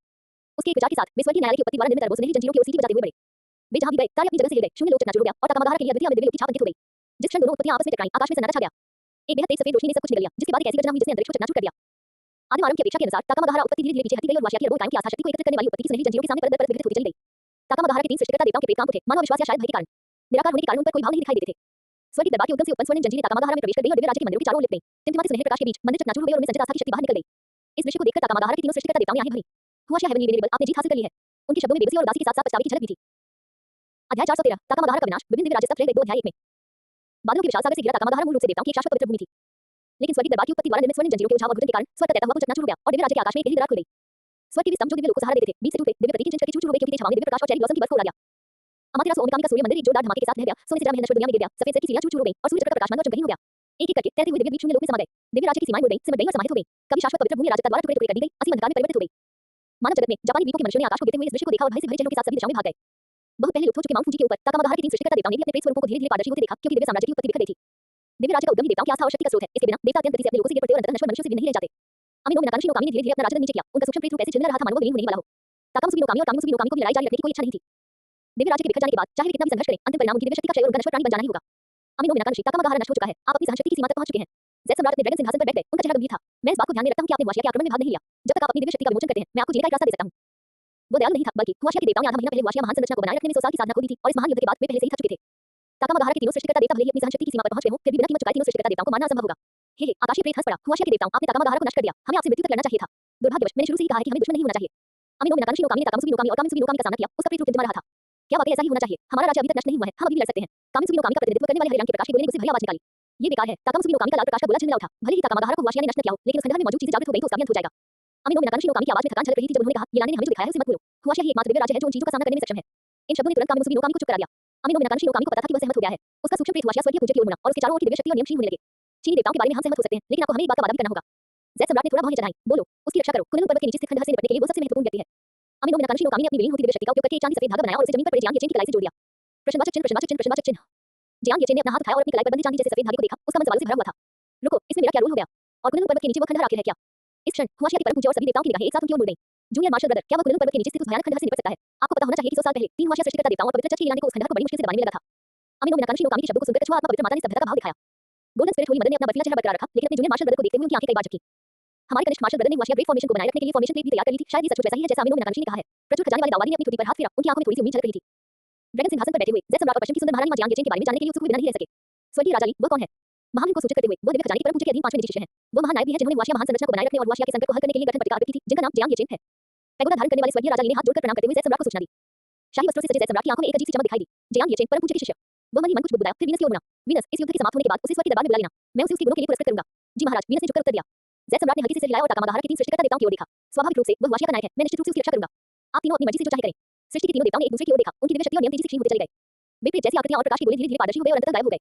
विलीन होती हुई दिव्य शक्ति ने पूरे जापानी द्वीपों को घेर लिया, जिससे एक अद्भुताकार प्रकाश का आवरण बन गया। हुआशिया के देवताओं, यदि आप वास्तव में उस खंडहर में मौजूद चीजों को पराजित कर सकते हैं, तो हम स्वयं आकर ताकामागाहारा के देवताओं द्वारा की गई गलतियों के लिए क्षमा मांगेंगे। शून्य लोक से अमीनो मिनाकांशी नो कामी की कर्कश आवाज आई। जैसे ही उन्होंने बोलना समाप्त किया, तीनों सृष्टिकर्ता देवताओं द्वारा विसर्जित दिव्य शक्ति से घिरे जापानी द्वीप अचानक समुद्र की सतह से गायब हो गए, मानो वे कभी अस्तित्व में ही नहीं थे। आकाश में ढलते हुए ताकामागाहारा दिव्य साम्राज्य ने ही दिव्य राष्ट्र के अंत का साक्षी दिया। युवा ऋषि लिंग बावर परम वरिष्ठ स्वामी ने ताकामागाहारा दिव्य साम्राज्य के पतन को देखा। उनके चेहरों पर खुशी का कोई भाव नहीं था, इसके बजाय वे चिंतित थे और उनकी आंखों में गहरी चिंता झलक रही थी। कुनलुन पर्वत के नीचे स्थित वह खंडहर उनके सिर पर लटकती तलवार की तरह था। तीनों दिव्य पूज्य गुरु जमीन पर पड़े व्याकुल जियांग येचेन को देखकर खुद को रोक नहीं पाए। उनकी आंखों में आशा की एक झलक छिपी हुई थी, लेकिन जियांग येचेन संदेह से भरा हुआ था और उसे कुछ समझ नहीं आ रहा था। कुनलुन पर्वत के नीचे स्थित खंडहर में वास्तव में क्या था? मैं ये क्यों कह रहा हूं कि उस विनाश से निपटने की कुंजी मैं ही हूं? उसे समझ ही नहीं आया। जब समझ ही नहीं आया तो क्यों दिमागी ऊर्जा बर्बाद करना? बेहतर है कि आराम किया जाए और सोचा ही न जाए। जियांग येचेन ने अपना सिर हिलाया और उन सवालों को अपने दिमाग के पीछे धकेल दिया। ढलते हुए ताकामागाहारा दिव्य साम्राज्य को देखकर वह अत्यंत प्रसन्न हुआ था। पिछली बार जब मैं एक मिशन पर जापान आया था तो आप लोगों ने ईमानदारी से काम नहीं लिया और मुझे घेरने और मारने के लिए देवताओं का एक समूह भेज दिया। अब आपको पता चल गया होगा कि आप गलत थे, है ना? जैसा काम करोगे वैसा ही फल मिलेगा। जियांग येचेन ने गोजियाओ का एक ताजा घूंट लिया। उस बर्फीली ठंडक ने ताकामागाहारा के देवताओं द्वारा घेर लिए जाने और भागने पर मजबूर होने की निराशा को दूर कर दिया। चाहे जो भी बर्बादी हुई हो, आराम से जीवन जीना और मौज मस्ती करना ही उसका अंतिम लक्ष्य था। इसके अलावा देवताओं के इस युद्ध ने उन्हें 1.5 साल बाद के उस दृश्य के लिए और भी उत्सुक कर दिया जब वह एक देव राजा बन जाएगा और जय सम्राट की तरह महान शक्ति प्राप्त करेगा। जियांग येचेन ने अपनी आंखें थोड़ी सी बंद कर लीं और भविष्य के सपने देखने लगा। ज़ुए, मुझे अब समझ में आने लगा है कि तुम उस पर क्यों फिदा हो गई हो। एक तरफ अपनी बहन की कहानी सुनने के बाद जादू की देवी ने जमीन से राजाओं के पवित्र प्याले को उठाया, अपना सिर थपथपाया और कहा, वो उत्कृष्ट है, लेकिन मैं नहीं चाहती कि तुम एक तरफा प्यार से पीड़ित हो। खुशी आपकी आंखों के सामने ही है, आपको इसे संजो कर रखना चाहिए।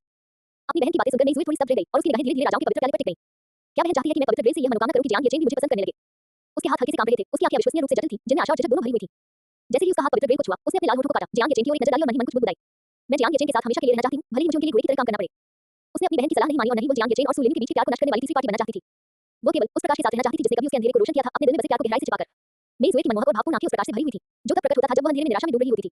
मनोकामना की गई, राजाओं का पवित्र प्याला सुनहरी रोशनी से जगमगा उठा और प्याले में मौजूद चमकीला लाल तरल तुरंत तन में जा गिरा। मेरी ज़ुए मुस्कुराई, उसकी आंखों में एक अजीब सी चमक थी। ताकामागाहारा नष्ट हो गया है, इस बार तो दिव्य साम्राज्य भी ढह गया और चकनाचूर हो गया है। मिस्र के सूर्य नगर में जीवन और जादू के स्तंभ के शीर्ष पर मुकुट पहने हुए मानवरूपी आइसिस ने दिव्य साम्राज्य के पतन की गड़गड़ाहट सुनी और विस्मय से बोली, सूर्य पूज्य, तूफानों के देवता सेट ने सूर्य स्तंभ की ओर देखा। हुआशिया के देवताओं द्वारा ताकामागाहारा को इतनी बेरहमी से नष्ट करना संभवतः हमारे प्रति शक्ति प्रदर्शन है। हम सूर्य देवरा ने ठंडी सांस ली। जैसे ही उनका राजदंड जमीन पर लगा, प्रचंड दिव्य शक्ति चारों ओर फैल गई। हुआशिया के देवताओं की तुलना में मुझे भाग्य के पुत्र की अधिक चिंता है। सूर्य देव के हस्तक्षेप के बावजूद भी भाग्य के पुत्र को मारा नहीं जा सका। आखिर वह कितना भयानक है। वर्षा की देवी कैफे के चेहरे पर हैरानी के भाव आ गए। सूर्य देवरा ने इस हास्यास्पद तथ्य का जिक्र नहीं किया कि भाग्य के पुत्र ने उन्हें और ताकामागाहारा के लाखों देवताओं को नजरअंदाज कर दिया था। उसने देवताओं के आश्चर्य पर कोई ध्यान नहीं दिया और सूर्य नगरी के ऊपर ऊंचाई पर स्थित सूर्य की ओर चलने लगा। अन्य देवताओं से अलग होने का आश्वासन देने के बाद सूर्य देवरा ने धीरे से कहा, हे राजता, ये भाग्य का बालक आखिर है क्या? ऐसा क्यों है कि मेरी सृजन शक्ति के बावजूद भी मैं उसे जरा सा भी नुकसान नहीं पहुंचा सका? उसके बोलने के कुछ ही समय बाद अराजकता की एक पत्नी छाया सूर्य के केंद्र में केंद्रित हो गई और एक लंबे पतले गहरे रंग के बूढ़े व्यक्ति में तब्दील हो गई, जिसके चेहरे पर एक अजीब सी मुस्कान थी। आपका प्रश्न मेरा भी प्रश्न है। भगवान अजातोत ने भी मुझे नियति के बच्चे की जांच करने का आदेश दिया है। कैस न्यातोतेत ने अपना सिर हिलाया और कहा, हालांकि इस बार भाग्य के बच्चे द्वारा हुआ को महान सनी की मरम्मत में मदद करने से भगवान अजातोत पूरी तरह से क्रोधित हो गए हैं। मैं भी संस्कृति छोड़कर वशिया में घुसपैठ करने और चाइल्ड ऑफ डेस्टिनी के बारे में जानकारी जुटाने के लिए जा रहा हूं। तुम जा रहे हो? सूर्य देवरा ने थोड़ा भौहें चढ़ाते हुए कहा, तो फिर तुमने मुझसे जो वादा किया था उसका क्या हुआ? हे कैस ने एक अजीब सी हंसी हंसी। जब भगवान अजातोत इस दुनिया में अवतरित होंगे तो वे स्वयं आपको एक उच्च आयामी ब्रह्मांड में ले जाएंगे और आपको यह एहसास दिलाएंगे कि आप जिस दुनिया में रहते हैं वो कितनी छोटी है।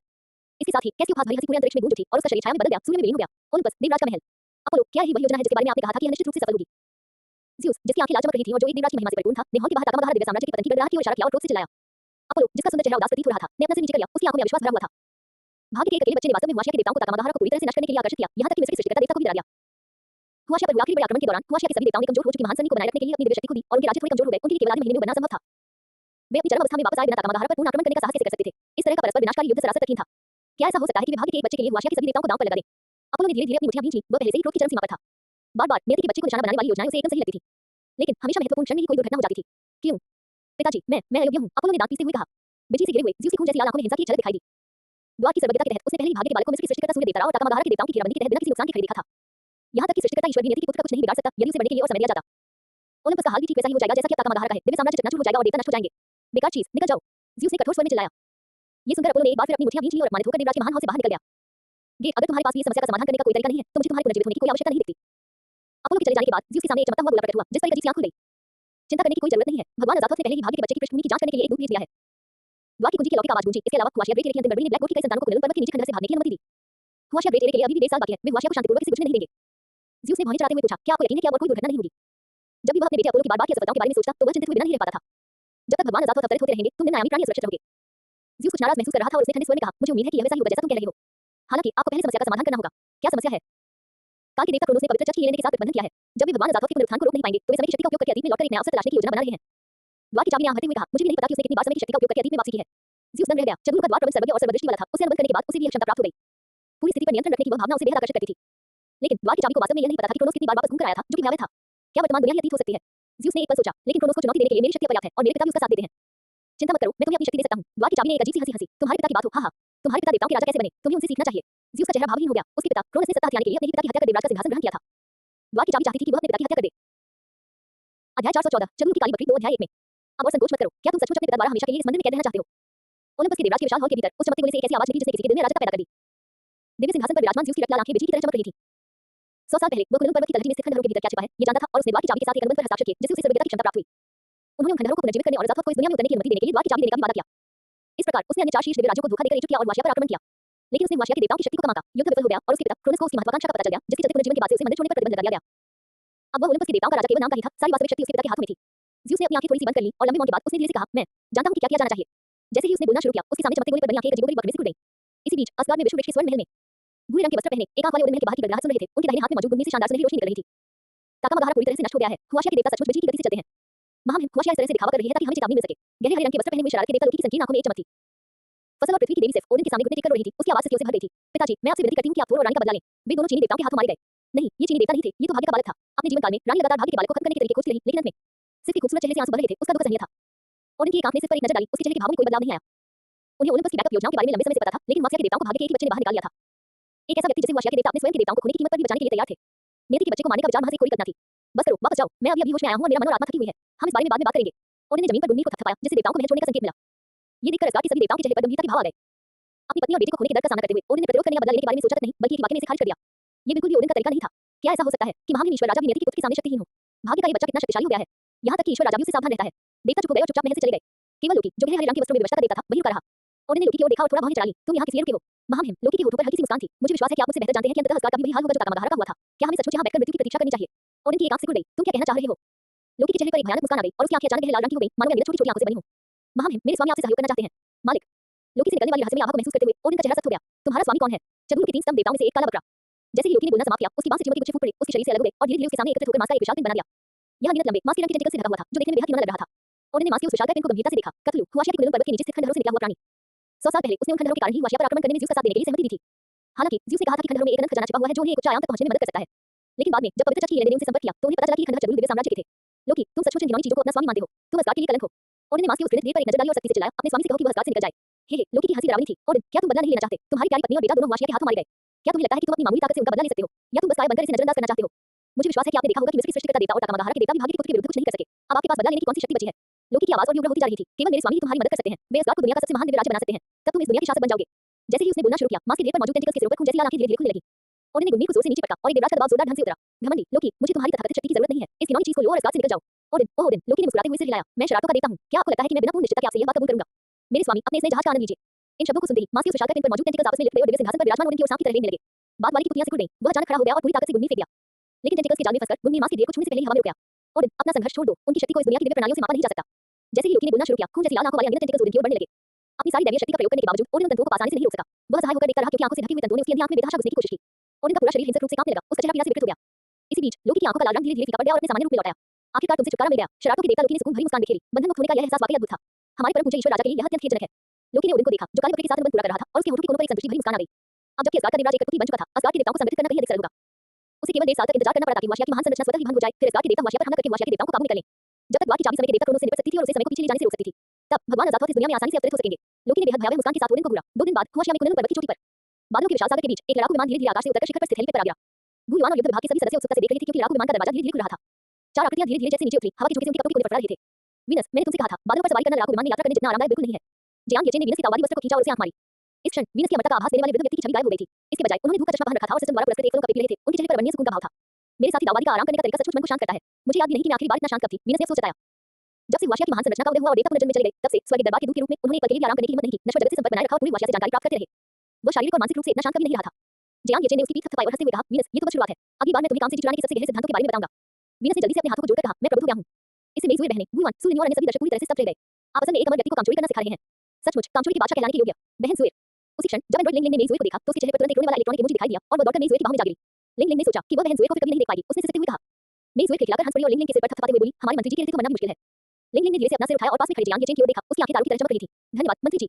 जियांग येचेन ने लिंग के सख्त यांत्रिक सिर पर थपथपाया और मुस्कुराते हुए कहा, कोई बात नहीं। आप सभी विभाग के स्तंभ हैं। मंत्री के रूप में आपकी सुरक्षा सुनिश्चित करना मेरा कर्तव्य है। लिंग की आंखों में हल्की सी चमक आ गई। मंत्री जी, आप कितने दयालु हैं। कमांडर गु, अब विभाग के मामलों के लिए मेरे पास मत आइए। मेरी सक्षम सहायक मेरी सुएर विभाग के सभी मामलों को बखूबी संभाल सकती है। लेकिन जियांग येचेन ने मुड़कर गुआन से कहा, लिंग। उसकी मुस्कान गायब हो गई और उसने हल्की सी दांत भींच लिए। हमारी सुरक्षा सुनिश्चित करना साफ है कि तुम बस यही चाहती हो कि हम विभाग का सारा काम संभाल लें ताकि तुम आराम से मौज-मस्ती कर सको। हम बहन सुएर के लौटे ही वो उनसे गोरी की तरह काम करवाना चाहता है। बहन सुएर तो बिल्कुल भी नहीं मानेगी। हम बूढ़े गु, अब से विभाग का सारा काम मैं संभाल लूंगी। मेरी सुएर ने मनमोहक मुस्कान दी। लिंग, ओ गुआन, मोयान और अन्य लोग थोड़े स्तब्ध रह गए। ऐसा क्यों लगता है कि देवी बनने के बाद मेरी सुएर में थोड़ा बदलाव आ गया है? पहले अगर जियांग येचेन ऐसी कोई बात करता तो वह मुंह बना लेती, लेकिन अब उसने स्वेच्छा से इसे स्वीकार कर लिया।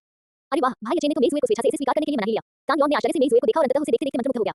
चू शिनचेन ने तांग लॉन के गोल मटोल चेहरे पर थपथपाया। तुम क्या कर रहे हो? कितनी खूबसूरत, हे भगवान, भगवान बनने के बाद मुझे ऐसा लग रहा है जैसे मुझे मेरी सुएर से प्यार हो रहा है। तांग लॉन की आंखें चमक उठी। चू शिनचेन के होंठ फड़क उठे। लेकिन ये कहना ही होगा कि मेरी सुएर, जो अब दाढ़ी वाले चिकने चाचा होने का दिखावा नहीं कर रही थी और कामुकता की देवी के रूप में उसकी छवि एक ऐसी आभा बिखेर रही थी जिससे ऐसा लगता था मानो एक नजर अनंत काल तक टिकी रहे। ठीक है जियांग येचेन, युद्ध विभाग में लौटने के बाद कार्यभार सौंप देना। गुआन ने मेरी सुएर की ओर देखा और बेबसी से कहा, जरूर। जियांग येचेन की आंखों में मुस्कान झलक रही थी और वो सुलिन्यू के पास जाकर उसके कान में फुसफुसाया, अब से मैं तुम्हारे साथ ज्यादा समय बिताऊंगा। हम सुलिन्यू, जो मेरी सुएर की आंखों में अपने भाई येचेन के प्रति स्नेह देखकर चुप थी, ये सुनकर उसकी आंखें थोड़ी कांप उठी। उसने भाई येचेन के मुस्कुराते चेहरे की ओर देखा। भाई येचेन, मैं भी आपकी संगति को व्यर्थ नहीं जाने दूंगी। सुलिन ने अपनी पीठ के पीछे छिपा हुआ उपहार दोनों हाथों से जियांग येचेंग को देते हुए कहा, एक छोटा सा रोजाना का सरप्राइज। भाई येचेंग, इसे खोलकर देखिए। जियांग येचेंग के होंठ सिकुड़ गए, वो पहले से ही इसकी आदत डाल चुका था। अपने रिश्ते को ताजगी और समारोह से भरपूर बनाए रखने के लिए सुलिन अक्सर उसे अप्रत्याशित रूप से उपहार देती थी या यहाँ तक कि उसके पसंदीदा एनिमे पात्रों के रूप में कॉस्ट्यूम पहनती थी। जियांग येचेंग ने खूबसूरती से पैक किए गए उपहार के डिब्बे को खोला तो अंदर से एक मोबाइल फोन मिला। उनकी आंखों में कुछ हैरानी के भाव थे। सुलिन के उपहार देने के तरीके को देखते हुए यह इतना आसान नहीं होना चाहिए। उसने फोन को अनलॉक करने की कोशिश की और उसकी नजरों के सामने उसका पसंदीदा गेम डेटा फोर्स का इंटरफेस था जिसमें मेलॉन की लाल रंग की स्किन दिखाई दे रही थी। मैंने देखा कि भाई येचेंग अक्सर इस ऑपरेटर को खेलते हैं, इसलिए मैंने तुम्हारे लिए नई स्किन खरीदी। हाँ हाँ, तुम्हें पसंद आई ना? सुलिन ने प्यारी सी मुस्कान दी। जियांग येचेंग ने हाथ बढ़ाकर सुलिन का चेहरा हल्के से चूमा। उसके जैसे व्यक्ति के लिए जिसके पास भौतिक रूप से किसी चीज की कमी नहीं थी, ऐसा विचारशील उपहार वास्तव में खुशी लेकर आया। मुझे ये बहुत पसंद आया, धन्यवाद बेबी, उसने सुलिन के कान में फुसफुसाया। सुलिन के गाल हल्के से लाल हो गए और वह खुद को रोक नहीं पाई और जियांग येचेंग की मजबूत छाती से टिक गई। मंत्री जी फिर से कुत्तों का खाना बांट रहे हैं। बहन जुए, चलो चलते हैं, उन्हें नजरअंदाज करो। लिंग लिंग ने उन दोनों की तरफ देखा और नई जुए की सिफत खींची। लेकिन नई जुए ने उन दोनों के बीच के अंतर दृश्य को देखा और अपने दिल में एक अजीब तरह की हानि की भावना महसूस की। जुए, तुम्हें अपनी खुशी खुद ही समझनी होगी, मैं और कुछ नहीं कहूंगी। जादू की देवी ने अपनी बहन के लाल बालों को धीरे से सहलाया। मेई जुए ने हल्के से सिर हिलाया और अपनी बहन को गुयुआन के पास जाते सावधान मुद्रा में खड़े होते और प्रणाम करते हुए देखा। घुसपैठ विभाग के मंत्री मेईरान एक युद्ध विभाग में वापस जाने का अनुरोध करते हैं। गुयुआन के चेहरे पर जटिल भाव थे, उसने सिर हिलाया। उसने नेशा के ठेकेदार की रक्षा के लिए आत्महत्या करने का विकल्प चुना था और नेशा की वापसी के लिए अपनी जान दे दी थी। सौभाग्य से जियांग येचेंग वहां मौजूद थे और राजाओं का पवित्र प्याला भी वही था। आपने बहुत मेहनत की है। डाई ऑफ एन्चेंटमेंट ने अपना सिर थोड़ा सा हिलाया। वैसे इस बार एक और व्यक्ति आया है, वो व्यक्ति जो लगभग 2 वर्षों से आपकी कब्र की रखवाली कर रहा है। गुयुआन ने थोड़ा ऊपर देखा। डाई ऑफ एन्चेंटमेंट असमंजस में देख रही थी। 2 साल तक उसकी कब्र की रखवाली की। मेजर, एक युवा लड़की की हल्की कांपती हुई आवाज सुनाई दी। डाई ऑफ एन्चेंटमेंट जम गई। पास आते युवक को निसंकोच देखती रही। लकड़ी की जूतों और फीके काले किमोनो पहने हुए नोफैंटाई ने अपनी कमर पर बंधी तलवार को कसकर पकड़ रखा था। तलवार की नोक पर डाई ऑफ एन्चेंटमेंट का नाम खुदा हुआ था। सूर्य की रोशनी में ये बेहद चमकदार दिख रहा था। जादू की देवी की आंखें कांप थीं। उसने अपना हाथ थोड़ा सा ऊपर उठाया, हवा में लटका रहा और काफी देर तक कुछ बोल नहीं पाई। नोफैंटाई के आमतौर पर भावहीन रहने वाले चेहरे पर खुशी की झलक दिखाई दी। उसने अपनी कटाना तलवार को कसकर पकड़ा और डाई ऑफ एन्चेंटमेंट के सामने एक घुटने पर बैठ गया। उसकी आवाज अविश्वसनीय रूप से गंभीर थी। मेजर, मैं आपके अगले आदेश का इंतजार कर रहा था। डाई ऑफ एन्चेंटमेंट की आंखों में आंसू भर आए। तुम कितने मूर्ख हो, जब मैं मर चुका था तभी तुम मेरे आदेशों का इंतजार क्यों कर रहे थे? मुझे विश्वास था कि मैं आपसे फिर मिलूंगा। मेजर, नोफैंटाई ने फिर कहा, कृपया अपना आदेश दीजिए। जादू की देवी ने अपना मुंह ढक लिया। अपनी भावनाओं को शांत करने के लिए कुछ पल रुकी और फिर धीरे से बोली, नोफैंटाई, एक अच्छा जीवन जियो। यही मेरा तुम्हारे लिए एकमात्र आदेश है। हाँ, मेजर। नोफैंटाई ने भारी मन से सिर हिलाया। उसी क्षण आदेश की प्रतीक्षा कर रहे लड़के को अंततः अपने मेजर का अगला आदेश प्राप्त हुआ। अध्याय 415 कुनलुन पर्वत की तलहटी से रेंगता हुआ राक्षस 2 अध्याय 1 में। कुनलुन की चोटी पर बादल और धूप चारों ओर मंडरा रहे थे। डाई ऑफ एन्चेंटमेंट और नोफैंटाई को देखकर जियांग येचेंग और अन्य लोगों के चेहरों पर स्वाभाविक रूप से उज्ज्वल मुस्कान आ गई। वे अपने पुनर्मिलन से खुश थे। वीनस ने अपना चश्मा उतारा, मुस्कुराते हुए सिर हिलाया और जियांग येचेंग की ओर मुड़ा। प्रिय दाऊवादी, यह विनम्र दाऊवादी अब आपको और परेशान नहीं करेगा। 3 दिनों के भीतर स्वर्गलोक में ज़ैद सम्राट एक भव्य समारोह आयोजित करेंगे। उन्होंने विशेष रूप से मुझे आपको वहां ले जाने के लिए भेजा है। आशा है कि आप याद रखेंगे, साथी दाऊवादी। इन शब्दों ने तुरंत गुयुआन और युद्ध विभाग में मौजूद सभी लोगों का ध्यान आकर्षित कर लिया। चीनी पौराणिक कथाओं में स्वर्ग के दरबार के सहशासक ज़ैद सम्राट ने जियांग येचेंग को एक भव्य समारोह के लिए स्वर्ग के दरबार में आमंत्रित किया था। वाह, उनका रुतबा सचमुच बढ़ता ही जा रहा था। गुयुआन को ईर्ष्या महसूस होने लगी। उसने आधी जिंदगी जी ली थी, फिर भी उसने कभी स्वर्ग के दरबार को देखा तक नहीं था। लेकिन जियांग येचेंग जो एक कनिष्ठ शिष्य था, पहले ही परम पूज्य गुरु का प्रत्यक्ष शिष्य बन चुका था और उसे ज़ैद सम्राट द्वारा आमंत्रित किया गया था। आह, गुयुआन जितना ज्यादा इसके बारे में सोचता था, उतना ही ज्यादा निराश महसूस करता था। लिंग लिंग, मोयान और अन्य लोगों ने भी ईर्ष्या भरी निगाहें दिखाई। वाह, भाई येचेंग तो कमाल के हैं। यहाँ तक कि ज़ैद सम्राट ने भी आपको एक भव्य समारोह में आमंत्रित किया। मुझे तो ईर्ष्या हो रही है। सुलिन की ईर्ष्या और प्रशंसा से भरी निगाहें बिना किसी छिपाव के उनकी ओर थी। ये देखकर मेई जुए को तुरंत अपने और सुलिन के बीच का अंतर समझ में आ गया। वो प्रशंसा के ऐसे शब्द नहीं कह सकती थी, वो तो जियांग येचेंग की उपलब्धियों से ईर्ष्या भी करने लगती। लेकिन सुलिन हमेशा जियांग येचेंग के बारे में सोचती रहती थी। जब वह कुछ हासिल करता था तो उसकी प्रशंसा करने में कभी कंजूसी नहीं करती थी और जब वह निराशा में डूब जाता था तो उसे प्रोत्साहन देने में कभी कंजूसी नहीं करती थी। जियांग येचेंग, क्या ही वह शुद्ध प्रेम योद्धा है जिसके बारे में आपने बात की थी? इसके विपरीत मेई जुए ने धीरे से आह भरी। तो क्या तुम जानना चाहती हो? सुलिन के भावनात्मक प्रभाव को देखते हुए जियांग येचेंग ने उसके माथे पर थपथपाया। सुलिन ने अपनी जीवंत आंखों को झपकाया और सिर हिलाया। क्या मैं कर सकती हूँ? जियांग येचेंग ने उसे आश्वस्त करने वाली नजर से देखा। वीनस, क्या मैं समारोह में परिवार को ला सकता हूँ? वीनस एक पल के लिए चुप हो गई। ये सोचकर कि महाराज का फरमान केवल जियांग येचेंग को समारोह के लिए स्वर्ग के दरबार में आमंत्रित करने का था। कितने लोगों की आवश्यकता है, इस बारे में कोई स्पष्ट शर्त नहीं थी। उन्होंने एक पल सोचा और मुस्कुराते हुए कहा, जैसा आप चाहें, साथी दाऊवादी। जियांग येचेंग ने सुलिन का कोमल नाजुक हाथ थाम लिया और उसके कान में फुसफुसाते हुए कहा, तुम कर सकती हो। सुलिन ने अपने लाल होठों को हल्के से काटा। उसके दिमाग में वह दृश्य बार-बार चल रहा था जिसमें भाई येचेंग ने वीनस से सिर्फ ये बात की थी ताकि वह जा सके। ऐसा प्रतीत हो रहा था कि भाई येचेंग के दिल में उसका महत्व दिन ब दिन बढ़ता जा रहा था। जियांग येचेंग की हथेली की गर्माहट महसूस करते हुए सुलिन के चेहरे पर एक प्यारी सी मुस्कान थी और उसने अपना सिर जियांग येचेंग के कंधे पर टिका दिया। भाई येचेंग, हमें भी दुनिया दिखाने ले चलो। इसी क्षण तांग लॉन्ग अपने बड़े पेट को बाहर निकालते हुए दौड़ा और जियांग येचेंग को आंख मारी। मैं भी जाना चाहती हूँ, निदेशक जी, कृपया। लिंग लिंग ने कुछ विचित्र हाव भाव भी दिखाए। जब लिंग लिंग उससे टकराई तो जियांग येचेंग ने अपना हाथ उसके यांत्रिक सिर पर रख दिया। ठीक है, निदेशक तुम्हें ले जाएंगे। वाह, लिंग लिंग खुशी से उछल पड़ी। तांग लॉन्ग ने लिंग लिंग को लात मारकर दूर धकेल दिया और जियांग येचेंग का हाथ पकड़ लिया। ऊपर वाले दत्तक पिता, दफा हो जाओ। जियांग येचेंग ने उसे झटक कर दूर कर दिया। मेरे पास तुम्हारे जैसा अच्छा बेटा नहीं है। तांग लॉन्ग नाराज नहीं हुआ और बस वहीं खड़ा मूर्खतापूर्ण ढंग से हंसता रहा। भाई येचेंग सचमुच मेरे जीवन के उपकारक हैं। मोटी सुअर, तुम्हारी हिम्मत कैसे हुई मुझे लात मारने की? मैं तुम्हारी पिटाई कर दूंगी। लिंग लिंग ने अपने नितंबों को पकड़ा और तांग लॉन्ग के पेट पर ड्रैगन पंचों की बौछार कर दी। इससे सब लोग खिलखिलाकर हंस पड़े। कुछ मौज मस्ती के बाद वीनस ने विदाई और स्वर्ग के दरबार में लौट गया। युद्ध विभाग में वापस आ गया। इसके बाद गुयुआन डाई ऑफ एन्चेंटमेंट और नोफैंटाई को लेकर दिव्य युद्ध विभाग के मुख्यालय कार्यालय में गया। डाई ऑफ एन्चेंटमेंट में जापानी द्वीप गायब हो गए हैं और घुसपैठ विभाग की जापान शाखा का अस्तित्व समाप्त हो गया है। भविष्य के लिए आपकी क्या योजनाएं हैं? उसने अपनी मेज पर रखे दस्तावेजों को खोला जिनमें विभिन्न विभागों में रिक्त पदों की सूची थी। डाई ऑफ एन्चेंटमेंट ने नोफैंटाई की ओर देखा जो एक बार देवता की तरह सावधानीपूर्वक खड़ी थी। उसकी आंखें जटिल भावनाओं से भरी हुई थी। जीवन और मृत्यु का अनुभव कर लेने के बाद उनके पहले के निरंतर प्रयास अब महत्वपूर्ण लगने लगे। एक अधीनस्थ कर्मचारी जिसने लगभग 2 साल तक उसकी कब्र की रखवाली की। काफी देर बाद आखिरकार वह बोली, कमांडर गु, क्या आप मेरे लिए चिकित्सा विभाग में जाने की व्यवस्था कर सकते हैं? मैं फैंटाई का डॉक्टर बनना चाहता हूं और उसे एक सामान्य व्यक्ति की तरह जीवन जीने में मदद करना चाहता हूं। ये सुनकर दस्तावेजों को पलटते हुए गुयुआन का हाथ थोड़ी देर के लिए रुक गया और उसने उन दोनों की ओर देखा। फैंटाई के चेहरे पर अभी कोई भाव नहीं बदला लेकिन उनकी आंखों में भावनाओं की एक झलक जरूर दिखी। गुयुआन ने दस्तावेज बंद किए और काफी देर तक सोच विचार किया। ठीक है, 2 दिन बाद एक भव्य समारोह है, आप भी जरूर आइएगा। हुआशिया के लिए आपके योगदान को हमेशा याद रखा जाएगा। डाई ऑफ एन्चेंटमेंट ने उनो फैंटाई की ओर देखा और गुयुआन को हल्के से झुककर प्रणाम किया। धन्यवाद कमांडर गु। उनो फैंटाई ने भी मेजर के कार्यों की नकल की। वापस जाओ, कल चिकित्सा विभाग में रिपोर्ट करो। गुयुआन के चेहरे पर हल्की सी मुस्कान थी। डाई ऑफ एन्चेंटमेंट ने सिर हिलाया और उनो फैंटाई को कार्यालय से बाहर ले गई। Ring ring ring. उन दोनों के जाने के कुछ ही देर बाद गुयुआन का फोन बज उठा। उसने लापरवाही से टैप करके जवाब दिया, क्या बात है? कमांडर गु, कल शाम को दिव्य निगरानी विभाग ने कुनलुन पर्वत के नीचे जमीन से एक अजीब शक्ति को निकलते हुए देखा। हम गुयुआन की भौहें थोड़ी सिकुड़ गईं, माथे पर लकीरें उभर आईं। क्या तुमने जांच की है? क्या ये कोई देवता है या कुछ और? चीनी पौराणिक कथाओं में कुनलुन पर्वत को सभी पर्वतों का पूर्वज माना जाता है। लगभग सभी चीनी मिथकों में कुनलुन पर्वत का जिक्र मिलता है। कुनलुन पर्वत के नीचे से रेंग कर निकलने वाली कोई चीज संभवतः चीनी देवताओं से संबंधित थी। नहीं, दिव्य निगरानी विभाग के निदेशक ने इनकार किया। जांच करने गए विभाग के सदस्यों ने देखा कि जो बाहर निकले वे राक्षस थे। ये सुनकर गुयुआन दंग रह गया। राक्षस? हाँ, वे मांस के रंग के चिमटे के ढेर जैसे दिखते हैं जिन पर रंगीन तंतु उड़ रहे हैं। उन तंतुओं पर खून जैसे लाल रंग की आंखें भी हैं जो खुल सकती हैं। लेकिन जब हमने अध्ययन के लिए उन्हें पकड़ने की कोशिश की तो वे पलक झपकते ही गायब हो गए। दिव्य निगरानी विभाग के निदेशक ने गंभीरता से कहा, कमांडर गु, हमने चीनी पौराणिक कथाओं में वर्णित सभी दुर्लभ जानवरों और यहाँ तक कि क्रूर जानवरों की भी जांच की है और उनमें से कोई भी इनसे मेल नहीं खाता है। इसके बजाय हमें लवक्राफ्ट और लेखकों के एक समूह द्वारा महान आपदा से पहले बनाई गई ये पौराणिक प्रणाली में ऐसे राक्षसों के निशान मिले। उद्धरण चिन्ह गु युआन एक पल के लिए सोच में पड़ गया। मुझे डेटा भेज दो, मैं इसे देख लूंगा। ठीक है। कुछ ही देर बाद कंप्यूटर स्क्रीन पर कथुलु मिथोस डेटा और पकड़े गए राक्षसों की तस्वीरें दिखाई दी। चगुलू। पौराणिक कथाओं में लिखे पाठ को देखते हुए गु युआन की निगाहें धीरे-धीरे गंभीर हो गईं। कथुलु की पौराणिक कथा, क्या ये सचमुच मौजूद है? और यह कुनलुन पर्वत के नीचे से बाहर क्यों निकलेगा? क्या तुम उन राक्षसों के ठिकानों का पता लगा सकते हो? गु युआन ने गंभीर स्वर में पूछा। उनकी शक्ति बहुत ही विचित्र है। युद्ध विभाग की सबसे उन्नत ट्रैकिंग उपकरणों का उपयोग करने के बावजूद हम उनकी गतिविधियों का पता नहीं लगा सकते। गु युआन ने कुछ देर सोचा। ठीक है, आप लोग जांच जारी रखें। कोई भी स्थिति हो तो मुझे तुरंत सूचित करें। मैं स्वर्ग के दरबार से पूछने की कोशिश करूंगा। शायद उन्हें कुनलुन पर्वत के नीचे रहने वाले राक्षसों के बारे में पता हो। जी हां, कमांडर गु। अगले दिन खिड़की से सूरज की रोशनी कमरे में फैल गई। जियांग येचेन आखिरकार आलस से उठा और सुलिन द्वारा तैयार किया गया नाश्ता खाया। जब कुछ करने को न हो, वे दिन सचमुच यादगार होते हैं। नाश्ते के बाद जियांग येचेन बालकनी में धूप सेंकते हुए अंदर लेटे हुए बेहद आरामदायक महसूस कर रहे थे। अपने पिछले जीवन में जब भी उसके पास करने के लिए कुछ नहीं होता था, तो वह हमेशा भविष्य के बारे में चिंतित रहता था। ये सोचता रहता था कि उसे कुछ काम ढूंढना चाहिए या नहीं। लेकिन अब कुछ भी न करने के इस समय का आनंद लेना वास्तव में सुखद था। भविष्य के बारे में क्यों सोचना? अगर आप उसके बारे में पूरी तरह से सोच लिए, तो क्या भविष्य सचमुच आपकी इच्छा के अनुरूप होगा? जियांग येचेन ने अपना सिर हल्के से हिलाया। वर्तमान का आनंद लेना किसी भी चीज से बेहतर था। कुछ देर धूप सेंकने के बाद जियांग येचेन ने तीसरी मार्शल सिस्टर से संपर्क किया और उनके साथ खेल खेलना शुरू कर दिया। जूनियर मार्शल ब्रदर, आप वाकई असाधारण हैं। ये पहली बार है जब आपकी सीनियर सिस्टर ने ज़ैड सम्राट को किसी जूनियर को इतने भव्य समारोह में आमंत्रित करते देखा है। बिल्कुल, तीसरी मार्शल सिस्टर, अब से बस अपने जूनियर ब्रदर का अनुसरण करो और मैं तुम्हें 3 दिनों में 12 भोजन की गारंटी देता हूं। जियांग येचेन में जरा भी विनम्रता नहीं थी। विनम्रता दिखाने की क्या जरूरत? ये व्यर्थ की बात थी। कछुआ आत्मा पवित्र माता ने उपहास उड़ाते हुए कहा, देखो कुछ तारीफें सुनकर तुम कितने घमंडी हो गए हो। अरे अरे, मैं कैसे मर गई? छोटे मार्शल भाई, तुमने अपनी बड़ी बहन की रक्षा क्यों नहीं की? क्या तुम अकेले ही दुश्मन के जंगल में नहीं घुस गए थे?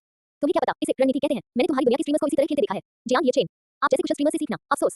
जियांग येचेन ने तीसरी मार्शल सिस्टर के साथ 2 राउंड खेले और फिर रुकने का बहाना ढूंढ लिया। सु लिन्यू द्वारा कंधे पर उठाकर ले जाए जाने में और भी ज्यादा मजा आ रहा था, जबकि वह खुद को बॉस की तरह पेश कर रहा था। लेकिन 10 मिनट भी नहीं बीते थे कि कछुआ आत्मा पवित्र माता का एक संदेश आ गया। जूनियर मार्शल ब्रदर, क्या आपका काम खत्म हो गया है? क्या अब आप मेरे साथ ऑन ऑफ किंग्स खेल सकते हैं? नहीं, मैं नहीं खेल रहा हूं। 2 मिनट बाद, अब कैसा रहेगा? छोटे मार्शल भाई, अगर तुम मेरे साथ ऑन ऑफ किंग्स खेलोगे, तो मैं तुम्हें एक जादुई कलाकृति दूंगा। अगर हम शाम तक खेलते रहे, तो बड़ी बहन तुम्हारे लिए वह मशहूर मुलान डांस करेगी। उद्धरण चिन्ह उद्धरण चिन्ह। जियांग येचेन का चेहरा तब सिकुड़ गया जब उसने अपनी तीसरी मार्शल सिस्टर को देखा, जिसे इतनी बुरी लत थी। रुको, सीनियर सिस्टर, क्या आपके पास करने के लिए कुछ नहीं है? हाँ, मुझे खेल खेलना ही है। तो क्या तुम अपनी बड़ी बहन के साथ ऑन ऑफ किंग्स खेल सकते हो? जियांग येचेन। उसे अचानक थोड़ा बहुत पछतावा हुआ कि उसने तीसरी मार्शल सिस्टर को ऑनलाइन गेम की लत लग गई। इसे देखिए, एक देवता को भी इस रूप में बदल दिया गया है। जियांग येचेन ने आगे कोई बहस नहीं की, बस इतना कहा कि वह व्यस्त है और तीसरी मार्शल सिस्टर के संदेशों की बौछार को नजरअंदाज कर दिया। उन्हें ये भी एहसास हुआ कि डू नॉट डिस्टर्ब वास्तव में बहुत उपयोगी था। इसके बाद जियांग येचेन छात्रावास भवन से बाहर टहलने के लिए निकल गया और ये देखने लगा कि क्या विभाग के सदस्य गंभीरता से प्रशिक्षण ले रहे हैं। उसके कदम जमीन पर हल्के थे, पक्षियों की मधुर चहचहाट उसके कानों तक पहुंच रही थी और सूरज की रोशनी पत्तियों से छनकर जमीन पर रोशनी की धब्बे छोड़ रही थी। इसे देखकर ही उसे ऐसा महसूस हुआ कि जीवन सुंदरता से भरा हुआ है। युद्ध विभाग, निदेशक का कार्यालय। टांगलॉन, तुम प्रशिक्षण नहीं ले रहे हो, तुम यहाँ क्या कर रहे हो? कल के समारोह के आयोजन का काम संभाल रही मेज़ुए ने ठंडे चेहरे और भौहें चढ़ाकर दिखावटी टांगलॉन को घूरकर देखा। इस समय टांगलॉन के मुंह में गुलाबों का गुलदस्ता था और उसने सूट पहना हुआ था, हालांकि उसकी जैकेट का सामने वाला बटन गायब था। उसने अपना सिर झुकाया और धीरे से मुड़कर मेज़ुए को आंख मारी, फिर गुलाब लेने के लिए हाथ बढ़ाया और उन्हें उसके सामने रख दिया। ज़ुज़ु, दफा हो जाओ, मेज़ुए ने ठंडे स्वर में कहा। टांगलॉन की पहले से तैयार की गई रणनीति तुरंत ही विफल हो गई।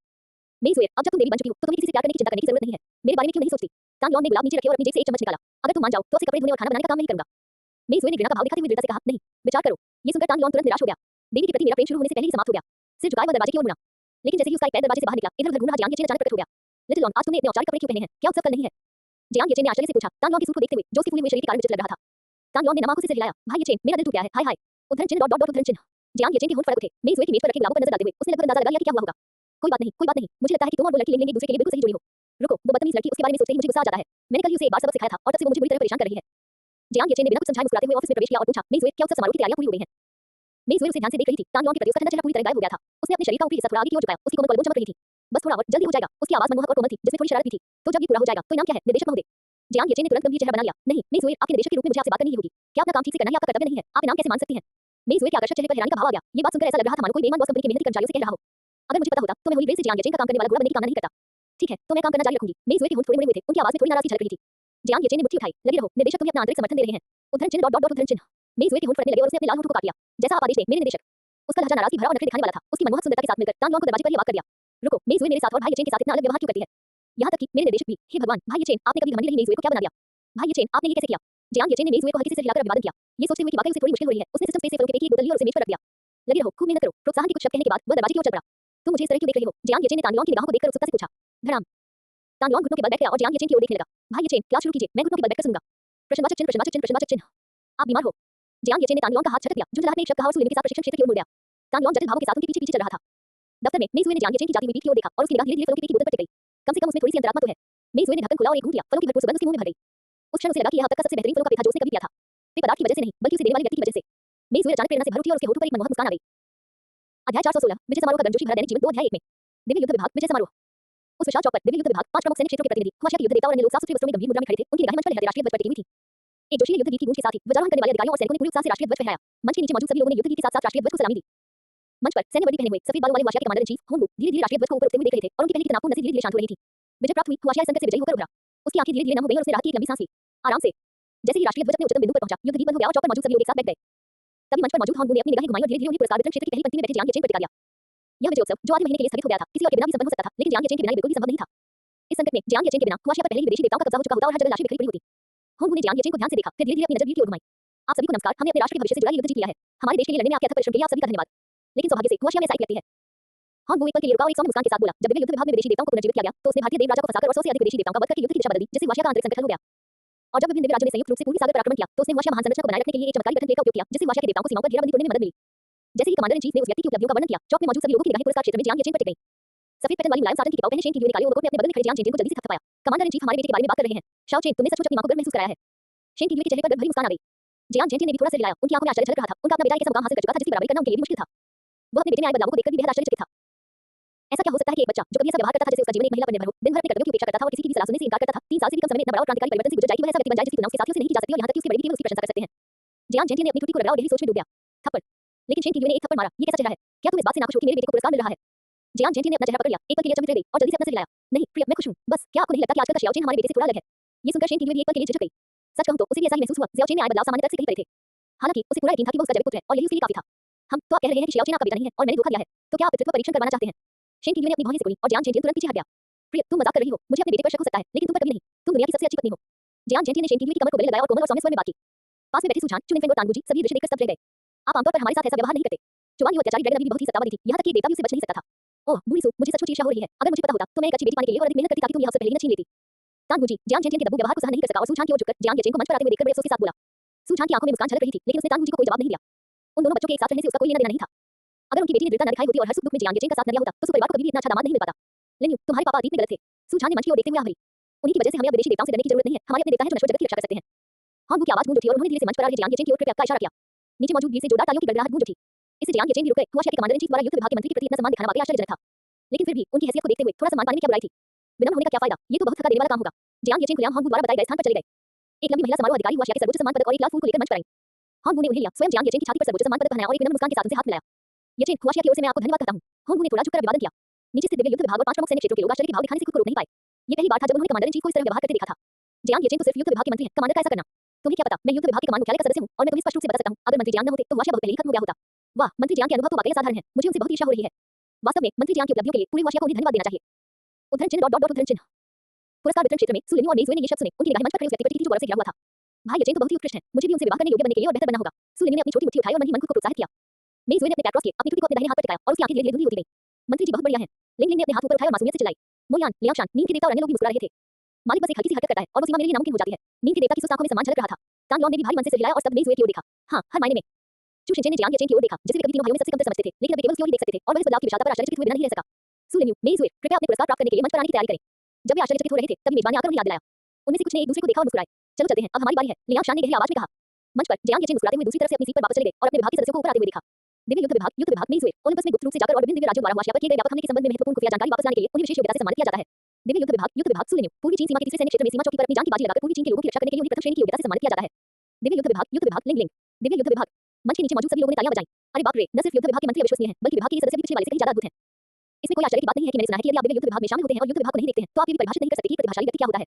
और बात यही खत्म नहीं होती। क्या आप जानते हैं, इस युद्ध के लिए उच्च अधिकारियों द्वारा जारी किए गए हथियार, उपकरण और उच्च श्रेणी की औषधीय गोलियां सभी जियांग परिवार द्वारा प्रदान की गई थी और युद्ध विभाग के सदस्य अपनी आवश्यकतानुसार इनका उपयोग कर सकते हैं। अरे बाप रे, अब जब आपने इसका जिक्र किया है, तो मुझे भी वाकई में युद्ध विभाग में शामिल होने का मन कर रहा है। दिन में सपने देखना बंद करो। उद्धरण चिन्ह उद्धरण चिन्ह। इन चर्चाओं को सुनकर जियांग येचेन मुस्कुराए बिना नहीं रह सके, क्योंकि उन्हें अपने द्वारा प्रशिक्षित विभाग के सदस्यों को मंच पर पुरस्कार प्राप्त करते और दूसरों द्वारा ईर्ष्या का पात्र बनते देखा। अचानक ही उसके दिल में उपलब्धि का एहसास उमड़ आया। ये व्यक्तिगत क्षमता में सुधार या व्यक्तिगत सम्मान प्राप्त करने की अनुभूति से बिल्कुल अलग था। जियांग येचेन चुपचाप देखते हुए अपनी आंखों को थोड़ा सा घुमा लिया। समय बीतने के साथ-साथ उत्सव धीरे-धीरे समाप्त होने लगा। अपने विभाग के सदस्यों और अपने पिता को दिए गए पुरस्कार समारोह को देखने के बाद जियांग येचेन चौक से चले गए। हालांकि उन सीमा सैनिकों को भी उनकी प्रशंसा और ध्यान देने रहा था, लेकिन बहुत सी चीजों के बारे में चिंता करने से किसी का दिल बहुत थक जाता है। अपने आसपास के दोस्तों और परिवार की परवाह करना ही उसके लिए काफी था। जियांग येचेन खुद को निस्वार्थ होने से बहुत दूर मानता था, क्योंकि वह आराम करना और जीवन का आनंद लेना चाहता था, इसलिए थोड़ा स्वार्थी होना उसे अधिक खुश रखेगा। xiao चेन, तुम इतनी तेज क्यों दौड़ रही हो? एक जानी पहचानी आवाज उसके कानों में पड़ी, जिससे जियांग येचेन का दिल जोर से धड़कने लगा। वह मुड़ा और तुरंत विनम्रता से बोला, मां, मुझे बहुत जरूरी काम है। शेन की आंखें थोड़ी सी खुल गईं, मानो उसने उसके विचारों को भांप लिया हो। क्या बात? खैर, आप जानते हैं। ठीक है, इस समय तो तुम शायद दूध सेकने जा रहे होगे, है ना? उसकी मां ने मुस्कुराते हुए पूछा। जियांग येचेन हैरान रह गई। मां, आपको कैसे पता चला? लिन्यू ने मुझसे कहा। उस लड़की को तो मेरी दिनचर्या का पहले से ही पता चल चुका है। मत जाओ, उत्सव समाप्त होने के बाद लिन्यू को आना और अपने पिता और मेरे साथ भोजन करना। मैं पहले व्यस्त था और तुमसे मिलने का ज्यादा समय नहीं मिल पाया। शेन की ने स्नेह भरी निगाहों से जियांग येचेन के सिर पर थपथपाया, उसकी आवाज कोमल थी।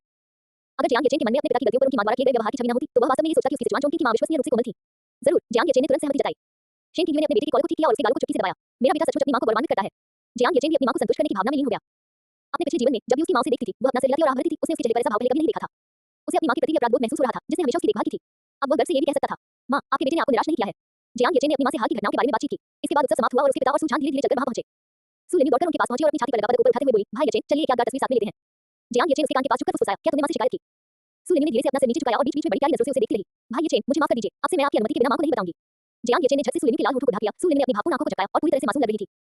लेकिन जियांग येचेन की रीढ़ की हड्डी में पहले से ही सिहरन दौड़ रही थी क्योंकि उसकी मां की थोड़ी उम्र निगाह नीचे से उस पर टिकी हुई थी। शाओ चेन, मां के पास आओ, शेन टिलवे ने ठंडे स्वर में कहा। जियांग येचेन धीरे-धीरे चलकर पास आया और उसकी मां ने उसका कान मरोड़ने के लिए अपना हाथ उठाया। लिन्यू तुम्हारी मंगेतर है, नौकरानी नहीं। उसकी मां ने थोड़ा दबाव डालते हुए सु लिन्यू की ओर देखा। लिन्यू, अगर यह बदमाश भविष्य में तुम्हें परेशान करने की हिम्मत करे तो मुझे बताना। सु लिन्यू ने सिर हिलाया। कोई बात नहीं, मां, मुझे भाई येचेन की बदमाशी सहने में कोई आपत्ति नहीं है। आखिर उससे प्यार करने का मतलब ही है उसकी हर बात को बर्दाश्त करना। उसकी मां की पकड़ और कस गई। जियांग येचेन रोना चाहती थी लेकिन उसके पास आंसू नहीं थे। बोलना बंद करो वरना मां मुझे दोबारा घर में भेजकर मेरा पुनर्जन्म करवा देगी। जियांग येचेन पूरे समय मुस्कुराता रहा। बेटा, आखिरकार तुम्हें भी अपने पिता जैसा ही सम्मान मिल रहा है। सु झान ने उस शोरगुल भरे परिवार को देखा और उसके चेहरे पर संतुष्टि भरी मुस्कान आ गई। थोड़ी देर मस्ती करने के बाद वे पांचों धूप में एक साथ चले। उनकी पांचों परछाइयां एक दूसरे पर टिकी हुई थी। Dot dot dot. मानवलोक में 3 दिन बीत चुके थे। कुनलुन पर्वत की चोटी पर बादलों के सागर से घिरे आकाश में शुक्र ग्रह बादलों पर विचरण करते हुए और अपने कंधे पर अपनी झाड़ू रखे हुए युग महल की शिखर पर उतरा। प्रिय दावादी, मुझे सम्राट द्वारा स्वर्गीय दरबार तक आपका साथ देने का आदेश दिया गया है। वीनस ने जियांग येचेन और अन्य लोगों को प्रणाम किया। वीनस, तुम कुछ ज्यादा ही विनम्रता दिखा रही हो। जियांग येचेन ने हाथ हिलाते हुए कहा, चलो चलते हैं। स्वर्गीय दरबार की एक भव्य सभा, इसके बारे में सोच रही वह समझ गया कि आसान नहीं होगा। जीवन का आनंद लेने के लिए व्यक्ति को इन भव्य दृश्यों का अधिक से अधिक अनुभव करना चाहिए। वाह, स्वर्गीय दरबार का भव्य आयोजन अवश्य ही शानदार होगा। लिंग लिंग खुशी से झूम उठी। वीनस के खिलाकर हंस पड़ी। साथी दावादी, आपके बाद। वीनस, कृपया प्रतीक्षा करें। जैसे ही वीनस जियांग येचेन, सु लिन्यू और अन्य लोगों को अपने साथ ले जाने वाली थी, तभी अचानक गुयुआन बोल पड़ी। वीनस चौंक गई। क्या बात है? कुनलुन पर्वत के नीचे से निकले राक्षसों ने युद्ध विभाग के 2 कर्मियों को संक्रमित कर दिया है। वीनस, क्या मैं आपसे पूछ सकता हूं कि वे चीजें क्या हैं? गुयुआन ने गंभीर स्वर में पूछा। कुनलुन के नीचे से राक्षस रेंगते हुए बाहर निकल रहे हैं। जियांग येचेन और मेइजुए को छोड़कर बाकी सभी लोग अचंभित दिख रहे थे। ताकामागाहारा लौटने पर उन दोनों ने सुना था कि कुनलुन पर्वत के नीचे एक प्राचीन खंडहर सील बंद है। आह, वीनस ने एक लंबी आह भरी। उन राक्षसों के पास मत जाओ। जहां तक संक्रमितों की बात है, उनसे जल्द से जल्द निपटो। गुयुआन की पुतलियां थोड़ी सी कुड़ गईं। तो फिर आखिर क्या? स्वर्गीय पूज्य की अनुमति के बिना मेरे लिए और अधिक जानकारी प्रकट करना उचित नहीं है। वीनस ने अपना सिर थोड़ा हिलाया। इस भव्य सभा में ज़ेड सम्राट इस मामले पर चर्चा करेंगे। किसी भी हालत में किसी को भी संक्रमित व्यक्ति के संपर्क में ना आने दे। गुयुआन का दिल बैठ गया और वो केवल सिर हिला सका, आगे कुछ पूछने की हिम्मत नहीं कर पाया। लेकिन जब उसने विभाग के उन सदस्यों के बारे में सोचा जो राक्षसों से संक्रमित थे, जिनके शरीर चीमों से ढके हुए थे और जिनकी आंखें खून से लाल थीं, तो उसके दिल में एक सिहरन दौड़ गई। शुक्र ने अपनी छड़ी घुमाई और जियांग येचेन, सु लिन्यू और अन्य लोगों के पैरों के नीचे अमर बादल प्रकट हो गए। वे बादलों पर सवार होकर दूर चले गए और गुयुआन की दृष्टि से ओझल हो गए। वीनस, कुनलुन के नीचे आखिर क्या छिपा है? मुझे सस्पेंस में मत रखो। जियांग येचेन के दिल में संदेह फिर से बढ़ गया और उसने वीनस का हाथ पकड़कर पूछा। वीनस के चेहरे पर कठिनाई का भाव प्रकट हुआ, लेकिन ये देखते हुए कि जियांग येचेन स्वर्गीय पूज्य का शिष्य था, उसने बोलने से पहले दूसरों को अलग करने के लिए दिव्य शक्ति का प्रयोग किया। प्रिय दावादी, कुनलुन पर्वत के नीचे एक बहुत ही विचित्र खंडहर छिपा हुआ है। हालांकि इसे हमेशा हुआ शेयर ग्रेट फॉर्मेशन द्वारा सील कर दिया गया है। उसने आह भरी। हालांकि हाल ही में महान सनी में हुई गड़बड़ी के कारण खंडहर से कुछ चीजें निकलकर मानव जगत में परेशानी पैदा कर रही हैं। ये सुनकर जियांग येचेन की भौहें थोड़ी सी खुल गईं और उन्होंने सवाल पूछा, तो फिर उस खंडहर में आखिर क्या है? जब तक नश्वर जगत से निरंतर संबंध स्थापित नहीं हो जाता, तब तक स्वर्ग के पूजनीय व्यक्ति को भी यह नहीं पता था कि भीतर क्या है। वीनस रुकी और भारी स्वर में बोली, जब तक मैंने नश्वर लोक से भेजी गई जानकारी से कथलू मिथोस नामक पुस्तक नहीं देखी, तब तक मुझे पता नहीं था कि खंडहर में क्या था। चगुलू, जियांग येचेन दंग रह गया। क्या वह पौराणिक प्रणाली सचमुच मौजूद है? अध्याय 417 भव्य सभा में भाग लेना 2 अध्यायों का संयोजन। वीनस, मैं कथलू मिथक से परिचित हूं, लेकिन वे कुनलुन पर्वत की तलहटी में खंडहरों के रूप में क्यों दिखाई देते हैं? ताई बाई जेनिक्स की बात सुनकर कि कुनलुन पर्वत की तलहटी में स्थित खंडहरों में जगुलू निवास करता है, जियांग येचेन ने एक पल के लिए सोचा और फिर पूछा। उस समय मार्शल परीक्षा प्रणाली ने उसे सुस्त बनाने के लिए उसे दुनिया की सभी पौराणिक प्रणालियां दे दी, जिनमें जगुलू मिथक भी दर्ज था। लेकिन कथलू मिथक का खंडहर होना दुनिया के प्रमुख दिव्य राज्यों के अस्तित्व रूपों से अलग है। चाहे वह सुमेर हो, ताकामागाहारा हो, ओलंपस हो आदि, उन सभी के अपने दिव्य राज्य हैं। हे साथी दावादी, यह विनम्र दावादी आपको बस इतना ही बता सकता है कि ताई बाई जेनिक्स ने एक पल के लिए रुका। जगुलू मिथक इस दुनिया से संबंधित नहीं है। ये सुनकर जियांग येचेन ने थोड़ा सा माथा सिकुड़ा। तो क्या वे इस दुनिया के नहीं हैं, बल्कि किसी दूसरी दुनिया से आए हैं? वीनस, क्या तुम और स्पष्ट बता सकती हो? ताई बाई जेनिक्स ने मुस्कुराते हुए सिर हिलाया। साथी दावादी, अधीर मत होइए। इस भव्य सभा के समाप्त होने के बाद महाराज आपको बताएंगे। वह अभी टालमटोल कर रहा था, मुड़कर जियांग येचेन के सवालों का जवाब नहीं दे रहा था। जियांग येचेन की आंखों में थोड़ी सी खामोशी झलक रही थी। उन्होंने मेरी जिज्ञासा तो जगा दी, लेकिन फिर कुछ और नहीं कहा। इसमें और उन घटिया लेखकों में क्या फर्क है जो यहाँ मौकों पर कहानी को अधूरी छोड़ देते हैं? वह धीरे से बैठ गया और आकाश में बिखरे सफेद बादलों को निहारने लगा। काफी देर तक वह विचारों में डूबा रहा। फिर भी उसे समझ नहीं आया, इसलिए उसने इसके बारे में सोचना ही बंद कर दिया। पुल के पास पहुंचते ही नाव अपने आप सीधी हो जाएगी। जो बातें आप नहीं जानते, चाहे आप उनके बारे में कितना भी प्रयास करें, आप उन्हें फिर भी नहीं जान पाएंगे। देखना और इंतजार करना बेहतर है और इस स्वर्गीय दरबार की भव्य सभा के शानदार वातावरण का ठीक से आनंद लेना चाहिए। भाई येचेन, ताई बाई जेनिक्स ने आपको क्या बताया? दिव्य शक्ति का अवरोध हटते ही अपनी टीम के सदस्यों से प्रोत्साहित होकर सु लिन्यू उत्सुकता से पास आई और पूछने लगी। उसका छोटा सा चेहरा आश्चर्य से भरा हुआ था। जैसे ही जियांग येचेन बोलने ही वाले थे, ताई बाई जेनिक्स ने अपने घोड़े की पूंछ वाले झाड़ू को लहराया और उन्हें एक अटपूर्ण नजर से देखा। जियांग येचेन को खांसी आई, उसने सु लिन्यू के सिर पर थपथपाया और उसके कान में फुसफुसाया, सभा तुम्हें बता देगी। सु लिन्यू ने अपनी जीवंत आंखों को झपकाते हुए कहा, ठीक है। सभी को अपने साथ ले जाने वाला अमर बादल सफेद बादलों के बीच से होकर गुजरा और उड़ते हुए दक्षिण स्वर्ग द्वार तक पहुंच गया। पल भर में दक्षिण स्वर्ग द्वार से गुलाबी प्रकाश की असंख्य किरणें नीचे की ओर फैल गईं और आकाश तक पहुंचने वाली बादलों की एक लंबी सीढ़ी में परिवर्तित हो गईं। स्वर्ग के द्वार के दोनों ओर चांदी के कवच से सुसज्जित स्वर्गीय सेनापति अपनी कमर पर बंधी तलवारों पर हाथ रखे खड़े थे। बादलों पर अमर धुंध एक विशाल समुद्र की तरह उमड़ रही थी। सारा से साथ उड़ रहे थे। हरे रंग के विमान पक्षी आगे आगे चल रहे थे। सभी रंगों की शुभ रोशनी सभी दिशाओं से आकर मिल रही थी। ये वास्तव में विभिन्न अमर आत्माओं की बादलों पर उड़ती हुई खजाने की रोशनी थी। अमर बादल पर खड़े होकर जियांग येचेन और अन्य लोग आकाश में चमकती हुई विभिन्न प्रकार की अनमोल रोशनी को देख रहे थे। उनकी आंखें विस्मय से भरी हुई थी। उनकी आंखों की पुतलियों में लोहे की बैसाखी वाले जैसे 8 अमर देवताओं का दृश्य प्रतिबिंबित हो रहा था, जिनमें से प्रत्येक अपने जादुई खजाने को पकड़े हुए बादलों और हवा के बीच बातें कर रहे थे और हंस रहे थे। चारों समुद्रों के ड्रैगन राजाओं ने मोती और खजाने की चमक से जगमगाहट बिखेरी, उनकी शक्ति प्रकाश में झिलमिला रहे थे। 12 स्वर्ण अमर जी संप्रदाय के सदस्य सभी भव्य समारोह में भाग लेने के लिए लिंशियाओं के हॉल की ओर चल पड़े। इस दौरान ज़ेड की गोलियां धारण किए हुए साहित्य कमर, कवच पहने हुए युद्धकला के अमर, मार्ग प्रशस्त करने के लिए फूल बिखेरती हुई उड़ने वाली दिव्य कन्याएं, अंगिनत स्वर्गीय अधिकारियों और तारा देवताओं को ले जाने वाले रंगीन बादल भी थे। आगे बढ़ते हुए घंटियों और झंकारों की सुरीली ध्वनि 9 स्वर्गों में गूंज उठी। एक लौकिक अमर संगीत जो किसी भी नश्वर ध्वनि से परे था। बहुत खूब। लिंग लिंग ने भी पहली बार देवताओं और अमर प्राणियों के ऐसे जमावड़े का दृश्य देखकर आश्चर्य से वाह कहा। मेइजुए, तांगलॉन्ग और अन्य लोग भी इसी तरह अचंभित रह गए। टीवी ड्रामा बहुत रूढ़िवादी थे। हे भगवान, तांगलॉन्ग ने बिना पलक झपकाए आकाश की ओर देखा। उसका मुंह इतना खुला हुआ था मानो उसमें 2 अंधे समा सकते हों। लिंग लिंग ने आकाश में विराजमान देवताओं की ओर इशारा करते हुए कहा, ये तो गजल के देवता और बिजली की देवी हैं, लेकिन टीवी पर दिखने से कहीं ज्यादा बदसूरत हैं। और ताई चेनरेन, वो तो बिल्कुल फिल्मों में मोटी सूअर पर सवार दिखने वाले किरदार की तरह लग रहे हैं। हां हां। लिंग लिंग ने देवताओं की ओर इशारा करते हुए टिप्पणी की, जिससे मेइजुए और अन्य लोग डर के मारे कांप गए। मेइजुए ने जल्दी से लिंग लिंग के विषय छोटे मुंह को ढकते हुए कहा, वे देवता हैं, लिंग लिंग, उनके बारे में बुरा मत बोलो, सावधान रहो, वे तुमसे हिसाब लेंगे। मेइजुए द्वारा इस तरह डांटे जाने पर लिंग लिंग ने आज्ञाकारी होकर अपना मुंह बंद कर लिया। आछू, कौन सा छोटा बदमाश समर व्यक्ति के बारे में बुरा भला बोल रहा है? ऊपर ताई चेनरेन एक मोटे सूअर की पीठ पर सवार होकर सिचुआन चोंग की बोली में बोलते हुए अपनी लाल आंखों पर रटते हुए बोले। उसके बगल में बैठा निशा अपने हाथों को अपनी जेबों में डाले हुए था और अपने गुरु को बिना कुछ बोले देख रहा था। उनकी निगाहें एक पल के लिए चारों ओर घूमी और अंत में नीचे बैठे जियांग येचेन पर टिक गईं। उनकी आंखें चमक उठी। गुरुजी, ये मेरे मास्टर चाचा हैं, चलिए उनसे मिलते हैं। क्या आप उनसे मिलना नहीं चाहते थे? निशा ने ताई चेनरेन के दाववादी वस्त्र को खींचा। हम। ये सुनकर ताई चेनरेन ने उस दिशा में देखा जिसने निशा का इशारा किया था और उसके चेहरे पर तुरंत गंभीरता के भाव आ गए। इस व्यक्ति को उसके बारे में बिल्कुल भी जानकारी नहीं है। लेकिन उनके शिष्य ने कहा कि उनके पास पर्वतों और नदियों का नक्शा है। ये जादुई खजाना उस समय ओलंपस के साथ हुए निर्णायक युद्ध के दौरान कहीं खो गया था। उसने इसे कैसे प्राप्त किया? ताई चेनरेन ने एक पल सोचा। ये जियांग येचेन न केवल लिंबाओ के अनज़ुम का प्रत्यक्ष शिष्य है, बल्कि उसने चीन की महान सनी को बनाए रखने और देवताओं को मुक्त करने के लिए एक संगीत का भी उपयोग किया है। हालांकि जी संप्रदाय और चांद संप्रदाय के बीच संबंध बहुत अच्छे नहीं है, लेकिन ऐसी उपलब्धियों को देखते हुए उनसे दोस्ती करना उचित है। धड़ाम। ताई चेनरेन ने निशा के सिर पर थप्पड़ मारा और कहा, बच्चे आगे चलो, ये गुरुजी तुम्हारे चाचा से मिलने जा रहे हैं। निशा के सिर पर काली रेखाएं दिखाई देने लगी जब वह अपने पवननी पहियों पर सवार होकर जियांग येचेन की दिशा में आगे बढ़ा। ताई चेनरेन मोटे सूअर पर सवार थी, जिसके बड़े बड़े कान फड़फड़ाते हुए उसके पीछे पीछे चल रहे थे। हे भगवान, अब तो तुम्हारी खैर नहीं, तुमने ताई जेनेन के बारे में बुरा भला कहा है और वो सचमुच आ रहा है। ताई जेनेन को दिशा बदलते और उनकी ओर उड़ते हुए देखकर तांग युआंग का दिल जोर से धड़कने लगा। मो यान और यांग शान भी घबराए हुए लग रहे थे। ये देखकर कि मुसीबत सचमुच उसके मुंह से निकली है, लिंग लिंग ने मेजुए का हाथ पकड़ लिया और मदद की गुहार लगाती हुई मुद्रा में खड़ी हो गई। चिंता करने की कोई जरूरत नहीं है, ताई बाई जिनशिन ने आश्वस्त करते हुए मुस्कुराते हुए कहा, ताई जेनेन इतना तुच्छ नहीं है। जब तक आप ईमानदारी से माफी मांग लेते हैं, वह आपके लिए कोई परेशानी खड़ी नहीं करेगा। दरअसल वह भी कुछ हद तक हैरान था, किसी नश्वर व्यक्ति द्वारा कुछ अपशब्द कहे जाने मात्र से ताई जेनेन को स्वयं बाहर करके यहाँ नहीं आना चाहिए था। सुना तुमने? मेजुए ने लिंग लिंग के सिर पर हाथ फेरा। लिंग लिंग ने डर के मारे लगभग रोते हुए सिर हिलाया। भगवान इतने डरावने होते हैं, बस एक शब्द कहने से ही वे हिसाब किताब करने आ जाते हैं। कुछ ही देर में नेछा और ताई जेनेन उनसे पहले वहां पहुंच गए। ताई जेनेन, मुझे खेद है। जैसे ही लिंग लिंग माफी मांगने ही वाली थी, नेछा ने उसे बीच में ही रोक दिया और कहा, गुरुजी, ये मेरे धनी मास्टर चाचा हैं। ताई जेनेन मोटे सुर से नीचे उतरा, उसका गोल फूला हुआ पेट ऊपर नीचे कांप रहा था। मेरे प्रिय दाऊवादी, मैंने आपके बारे में बहुत कुछ सुना है। उन्होंने लिंग लिंग की घुटने टेककर माफी मांगने की बात को सीधे तौर पर नजरअंदाज कर दिया और जोर से हंसते हुए जियांग येचेन की ओर चल दिए। अगर बात वाली की मां से जुआन चौंकी की न होती, तो वह वास्तव में ताई जेनेन की बुरी को नहीं समझ पाता। ये जूनियर, गलती मत करो, तुम ज्ञानजुन के सीधे शिष्य हो, इसलिए सिद्धांत रूप में हम समतुल्य हैं। ताई जेनेन ने जल्दी से अपने हाथ हिलाए और उत्साहपूर्वक जियांग येचेन के हाथ में एक थैली रखते हुए कहा, एक छोटा सा उपहार, कृपया इसे स्वीकार करें, साथी दाऊवादी। मेरा ये शिष्य आज्ञा का उल्लंघन करता है और उसने आपको बहुत कष्ट दिया होगा, इसे सभा का उपहार समझें। प्रश्नवाचक चिन्ह। जियांग येचेन ने अपने हाथ में मौजूद स्पेस पाउच को देखा, उसके चेहरे पर असमंजस के भाव छा गए। वह ताई जेनेन से बिल्कुल भी परिचित नहीं था, इस तरह सीधे सीधे उपहार देने का क्या मतलब था। इसी बीच मेजुए और अन्य लोगों ने ये देखकर आश्चर्य के भाव दिखाए कि ताई जेनेन लिंग लिंग से हिसाब किताब करने नहीं बल्कि विशेष रूप से मंत्री को मुलाकात का उपहार देने आया था। मंत्री जी के संपर्क बहुत मजबूत हैं, लिंग लिंग ने विस्मय से फुसफुसाते हुए कहा। लेकिन ताई जेनेन को आश्चर्य नहीं हुआ, साथी दाऊवादी जियांग की प्रतिष्ठा और उपलब्धियों को देखते हुए यहाँ तक कि जैद सम्राट भी उनके साथ शिष्टाचारपूर्ण व्यवहार करेंगे। गुरुजी, मेरे मास्टर चाचा को शायद आपकी इन छोटी-छोटी बातों की परवाह भी नहीं है। जैसे ही जियांग येचेन उन्हें धन्यवाद देने ही वाले थे, नेछा ने पिछली बार उन्हें दिए गए पदार्थों और सांसारिक खजानों में से एक सूर्य की सच्ची अग्नि का अंश निकाला। उसकी हथेली में लाल सुनहरे रंग की जल रही थी, जो बिना हवा के भी आगे बढ़ रही थी। पहले तो ये सुनहरी रोशनी का एक छोटा सा बिंदु मात्र था, जो पल भर में आग के सागर में बदल गया। लपटों का रंग कांच जैसा चमकीला गहरा लाल सुनहरा था, शांत होते हुए भी भयावह, यहाँ तक कि हवा भी जलने से विकृत और मुड़ी हुई सी हो गई थी। सभा के लिए लिंशियाओं के हॉल की ओर जा रहे देवताओं ने भी सभा को महसूस किया और मुड़कर देखने लगे। हे भगवान, क्या ये सचमुच सूर्य की अग्नि है? ताई जेनेन की आंखें आश्चर्य से चौड़ी हो गईं और वह सूर्य की सच्ची अग्नि को ढूंढने लगा। सूर्य की सच्ची अग्नि 3 पैरों वाले सुनहरे कौवे के सार से उत्पन्न होती है, जो तीनों लोगों की सर्वोच्च दिव्य अग्नियों में शुमार है। इसकी एक छोटी सी चिंगारी भी एक अत्यंत महत्वपूर्ण अवसर है। अज्ञानी बच्चे, तुम्हारी हिम्मत कैसे हुई ऐसी चीज स्वीकार करने की? जल्दी से इसे अपने योद्धा चाचा को लौटा दो। ताई जेनेन ने नेछा के माथे पर मुक्की से वार किया। जियांग येचेन ने बात को संभालते हुए कहा, जेनेन, इसकी कोई जरूरत नहीं है। ये छोटी सी बात जिक्र करने लायक नहीं है। नेछा ने भी गर्व से मुस्कुराते हुए कहा, गुरुजी, आप दूरदर्शी नहीं हैं। मेरे चाचा के पास इस तरह की प्रचुर मात्रा में दिव्य सामग्रियां और सांसारिक खजाने हैं। ताई जेनेन अविश्वास से भरी निगाहों से जियांग येचेन को घूर रहा था। जिस तरह से उसने यह बात कही, उससे ऐसा लग रहा था मानो जियांग येचेन स्वर्ग के दरबार से भी अधिक धनी हो। सौभाग्यवश जियांग येचेन द्वारा चीन की महान सैनिक को बनाए रखने के लिए सन्निधिस्थ का निर्माण करने का मामला था, अन्यथा वह वास्तव में इस पर विश्वास नहीं करता। जियांग येचेन ने न केवल एक नश्वर प्राणी से अमरता के मार्ग पर तेजी से अग्रसर होकर सफलता प्राप्त की, बल्कि उन्हें अन्य देवताओं की दृष्टि में सर्वोच्च माने जाने वाले अनेक अवसर भी प्राप्त हुए। ये सचमुच अविश्वसनीय था। प्रिय दाऊवादी, मेरा भी उपहार घटिया है, आशा है आप इसे तिरस्कार नहीं करेंगे। ताई जेनेन ने अजीब सी हंसी हंसते हुए कहा। जियांग येचेन ने अपना सिर थोड़ा हिलाते हुए कहा, जेनेन द्वारा मुझे उपहार देना मेरे लिए सम्मान की बात है। मैं इसे कैसे ठुकरा सकता हूँ? अच्छी बात है। जैसे ही जियांग येचेन ने बोलना समाप्त किया, उन्होंने सुलिन्यू को ताई जेनेन की मुलाकात का उपहार दिया। तुम्हारे लिए एक छोटा सा सरप्राइज, जियांग येचेन ने मुस्कुराते हुए कहा। सुलिन्यू के चेहरे पर खुशी की मुस्कान आ गई। भाई येचेन बहुत अच्छे हैं। ताई जेनेन, क्या यह अप्रत्यक्ष रूप से तिरस्कार व्यक्त करना नहीं है? लेकिन वह इसका खंडन भी नहीं कर सका। उसने जो कुछ किया वो सूर्य की उस सच्ची अग्नि की एक छोटी सी झलक के सामने कुछ भी नहीं था, सागर में एक बूंद के समान। क्या वह वही प्रत्यक्ष शिष्य है जिसे लिंगवा यानजुन ने कुछ समय पहले अपने साथ लिया था? बिल्कुल सही। क्या आपने 3 पवित्र पुरुषों के हॉल में सन्निधिस्त देखी थी? इसे उन्होंने ही बनाया था। मुझे लगता है कि यह सभा केवल ताकामागाहरा के पतन का जश्न मनाने और अमर लोगों को पुरस्कृत करने के लिए नहीं है। महाराज के विचार संभवतः उन्हीं पर केंद्रित हैं। उद्धरण चिन्ह उद्धरण चिन्ह। विभिन्न अमर प्राणियों ने जियांग येचेन की ओर एक नजर डाली, उनकी आंखों में अर्थपूर्ण भाव थे और वे लिंशियाओं के हॉल की ओर उड़ गए। जियांग येचेन और अन्य लोग भी लिंशियाओ हॉल के भव्य द्वारों के सामने उतरे और ताई जेनेन के नेतृत्व में हॉल में प्रवेश किया। ऊपर देखने पर उन्होंने पाया कि लिंशियाओ का हॉल अब पहले की तरह ठंडा और सुनसान नहीं था। दिव्य अमर संगीत हवा में गूंज रहा था, जो कानों को सुहावना लग रहा था। सुनहरी छतें और चमकदार टाइलें, गुलाबी रोशनी की असंख्य किरणें, आकाश की ओर बढ़ते हुए कुंड ड्रैगन के आकार के स्तंभ, एक ऐसा दृश्य जो विस्मयकारी है। सभी चीनी अमर संत परिचारकों के मार्गदर्शन में व्यवस्थित ढंग से अपने-अपने स्थानों पर बैठ गए, एक दूसरे का अभिवादन किया और पुराने समय की यादें ताज़ा की। जैसे ही जियांग येचेन और अन्य लोग हॉल में दाखिल हुए, एक भव्य अमर गाउन पहने एक परी धीरे-धीरे चलकर उनके पास आई। जियांग येचेन को अपनी निगाहों से देखकर उसने थोड़ा झुककर अभिवादन किया और कहा, महामहिम आपसे ऊपरी सीटों पर उपस्थित होने का अनुरोध करते हैं। वो एक तरफ हट गई और ड्रैगन सिंहासन से न तो बहुत दूर और नहीं बहुत पास की जगह की ओर इशारा किया। ताई बाई जेनेन ने भी उधर देखा, उसका दिल जोर से धड़कने लगा। वह पद महारानी और यानजुन के पदों के बराबर था। क्या महाराज अपने साथी दाऊवादी जियांग को इतना महत्व देते थे? सुलिन्यू, मेजुए और अन्य लोगों ने भी इन शब्दों का भार महसूस किया। जियांग येचेन ने उस जगह की ओर देखा जहां परी ने इशारा किया था और पाया कि उसके आसपास आगे, पीछे, बायां दाएं कोई भी बैठा नहीं था, कोई भी परिचित चेहरा नहीं। इसमें कोई मजा नहीं आएगा। एक ऐसा समारोह जहां आप अपने प्रियजनों और दोस्तों के साथ इसका अनुभव और साझा नहीं कर सकते, कितना उबाऊ होगा वह। परी, क्या मैं अपनी सीट खुद ढूंढ सकता हूं? मुझे अपनी टीम के सदस्यों के साथ बैठने की आदत है। उन्होंने विनम्रतापूर्वक मना कर दिया। परी के अद्वितीय सुंदर चेहरे पर विश्वास का भाव प्रकट हुआ। महाराज उन्हें उच्च पदों पर आमंत्रित करते हैं और यह व्यक्ति वास्तव में अस्वीकार कर देता है। यह एक ऐसी स्थिति है जिसके बारे में कई देवता सपने में भी सोचने की हिम्मत नहीं करेंगे। मुझे महामहिम से निर्देश प्राप्त करने की अनुमति दें। परी कुछ देर के लिए दूर चली गई और कुछ क्षण बाद जियांग येचेन के सामने फिर प्रकट हुई और आदरपूर्वक बोली, आप निश्चिंत रहें। धन्यवाद परी। जियांग येचेन ने धन्यवाद में सिर हिलाया, चारों ओर देखा और अभी बैठने की जगह के बारे में सोच ही रहा था कि तभी एक परिचित आवाज उसके कानों में पड़ी। छोटे भाई, बैठने की जगह नहीं है, आओ अपनी बड़ी बहन के साथ बैठो। जियांग येचेन ने आवाज की तरफ देखा। उनकी तीसरी सीनियर सिस्टर गहरे हरे रंग की लंबी पोशाक पहने हुए उन्हें हाथ हिलाकर अभिवादन कर रही थी। सबसे वरिष्ठ बहन दोबाल दाओरेन और पवित्र माता बुरान भी वहां मौजूद थी। स्वयं जी संप्रदाय के शिष्य होने के नाते उनका वहां बैठना बिल्कुल उचित था। चलो उधर चलते हैं।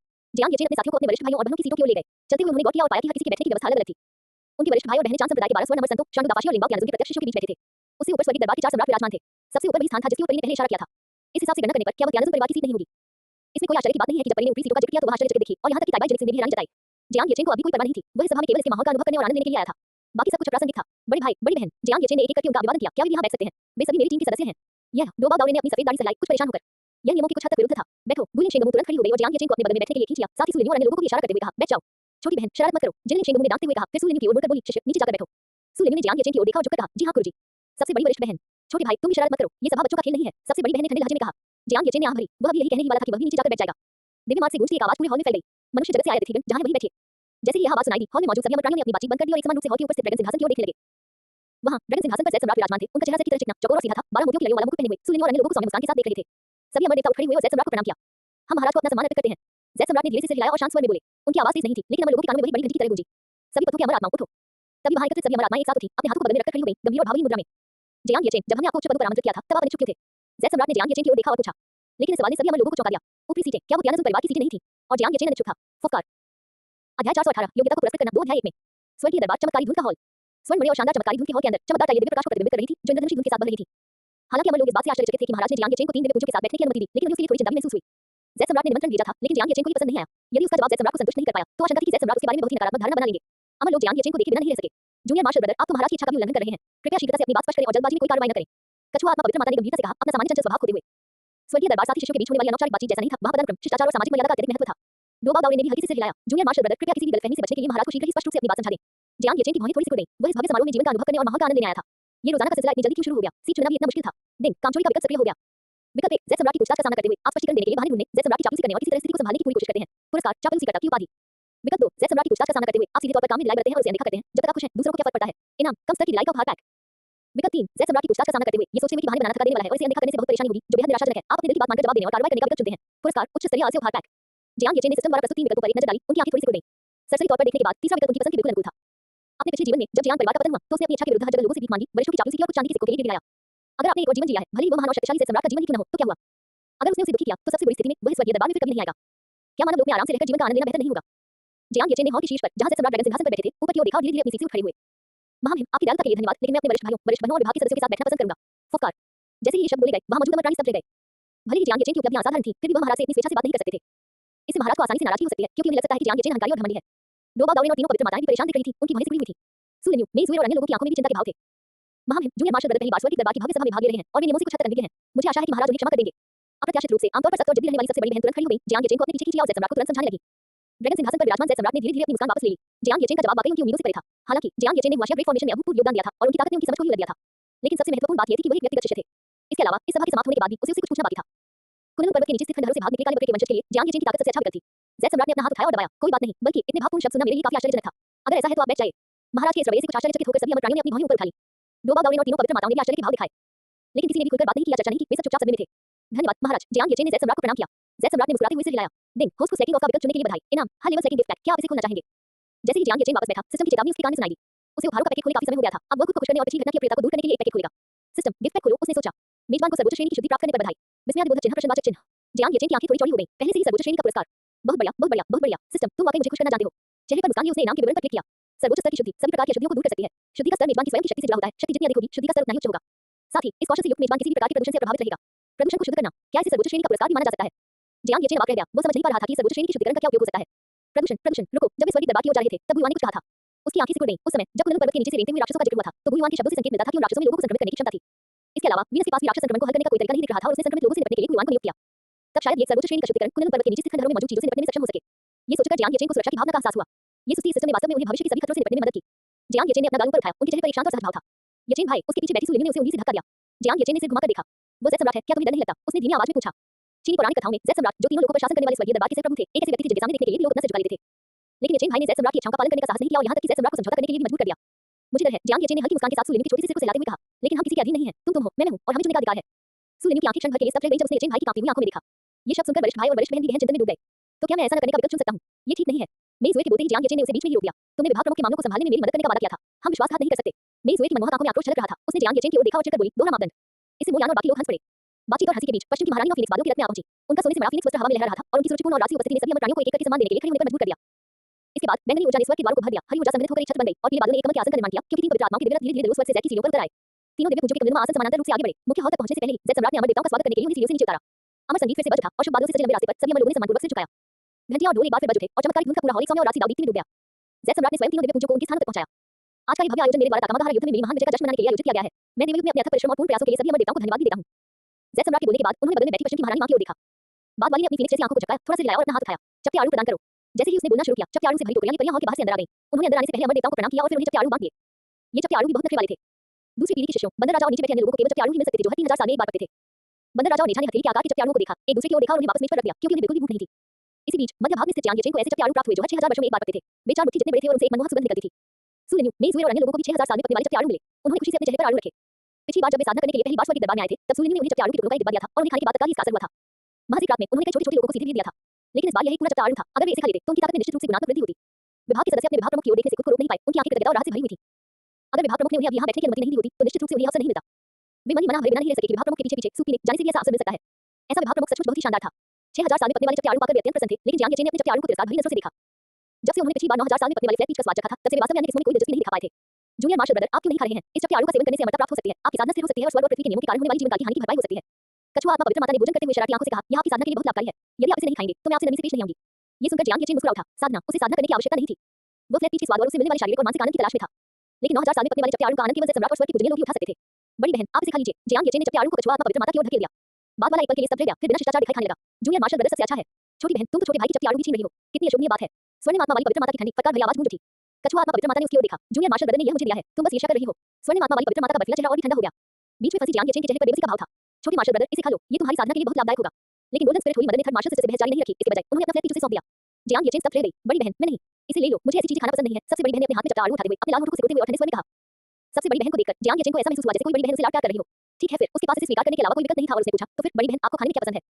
फीनिक्स का मुकुट पहने स्वर्णिम आत्मा की पवित्र माता ने एक पल सोचा, उनके होठों पर हल्की सी मुस्कान आ गई। जूनियर मार्शल ब्रदर द्वारा भेजा गया साधारण भोजन मुझे बहुत पसंद आया। ये सुनकर जियांग येचेन ने तुरंत सिस्टम स्पेस से एक बड़ा बैग निकाला और उसे सबसे बड़ी सीनियर सिस्टर के सामने रख दिया। तो चलिए अदला बदली करते हैं। स्वर्णिम आत्मा वाली पवित्र माता स्तब्ध रह गई, फिर उन्होंने एक बेहद खूबसूरत मुस्कान बिखेरी, जैसे पहाड़ पर बर्फ पिघल रही हो। उसने सिर हिलाया, एक डोनट निकाला, उसका पैकेट फाड़ा और उसे छोटे-छोटे टुकड़ों में खाने लगी। जियांग येचेन को ये जानकर कुछ आश्चर्य हुआ कि आइस माउंटेन सीनियर सिस्टर को वास्तव में डोनट खाना पसंद था।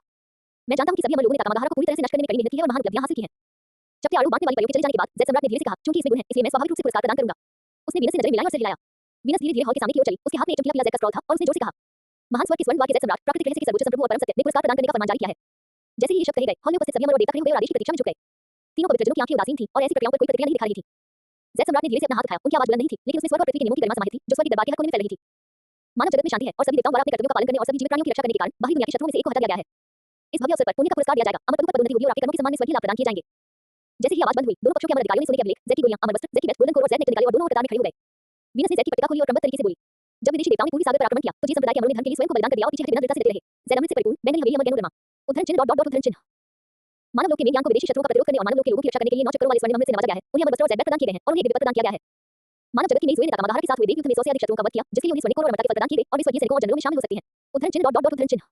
वीनस ने एक करके उपाधियों की सूची पढ़ी, जब मेघ यान और नई के नाम सामने आए।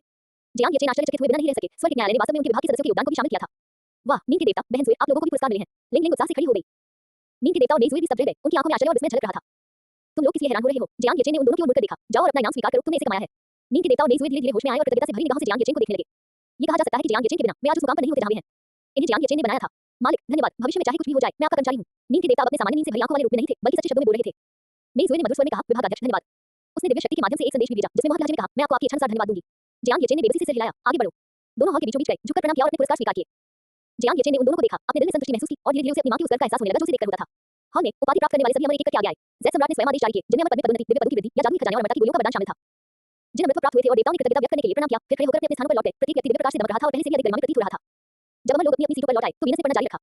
मानव लोक के जियांग येचेन ने अकेले ही मानव लोक में विदेशी देवताओं की पुनः प्राप्ति की राजता को सुलझाया और 100 से अधिक विदेशी देवताओं का वध किया। जब पूर्वी सागर खतरे में था और हुआशिया की महान संरचना संकट में थी, तब उन्होंने एक संरचना प्लेट के साथ महान संरचना को बनाए रखा और देवताओं को मुक्ति दिलाई। उनका पुण्य इतना महान है कि वे अपने वरिष्ठों को भी पीछे छोड़ देते हैं। मैं आपसे अनुरोध करता हूं कि आप स्वयं उन्हें पुरस्कार प्रदान करें। जैसे ही ये शब्द बोले गए, सभी अमर प्राणियों की निगाहें जियांग येचेन पर टिक गईं। बाद में वह व्यक्ति भी खड़ा हुआ और हॉल के केंद्र की ओर चला गया, मानो झुककर सम्मान प्राप्त करने वाला हो। शिष्य, ऐसी औपचारिकताओं की कोई आवश्यकता नहीं है। हालांकि दिव्य खजाने के परम पूजनीय, जो अब तक चुप थे, अचानक उन्हें रोकने के लिए बोल पड़े। जियांग येचेन रुका और जेड सम्राट की ओर देखा। जेड सम्राट का चेहरा थोड़ा स्वाभाविक था, लेकिन फिर भी उन्होंने सिर हिलाकर कहा, बहुत अच्छा। जियांग येचेन, मैं तुम्हें स्वर्गीय राजा नियुक्त करता हूं और अमरों की श्रेणी में तुम्हारा नाम शामिल करता हूं। ये कैसा रहेगा? इससे पहले कि जियांग येचेन जवाब दे पाता, सिस्टम की आवाज फिर से सुनाई दी। दिन, कामचोरी का विकल्प सक्रिय हो गया।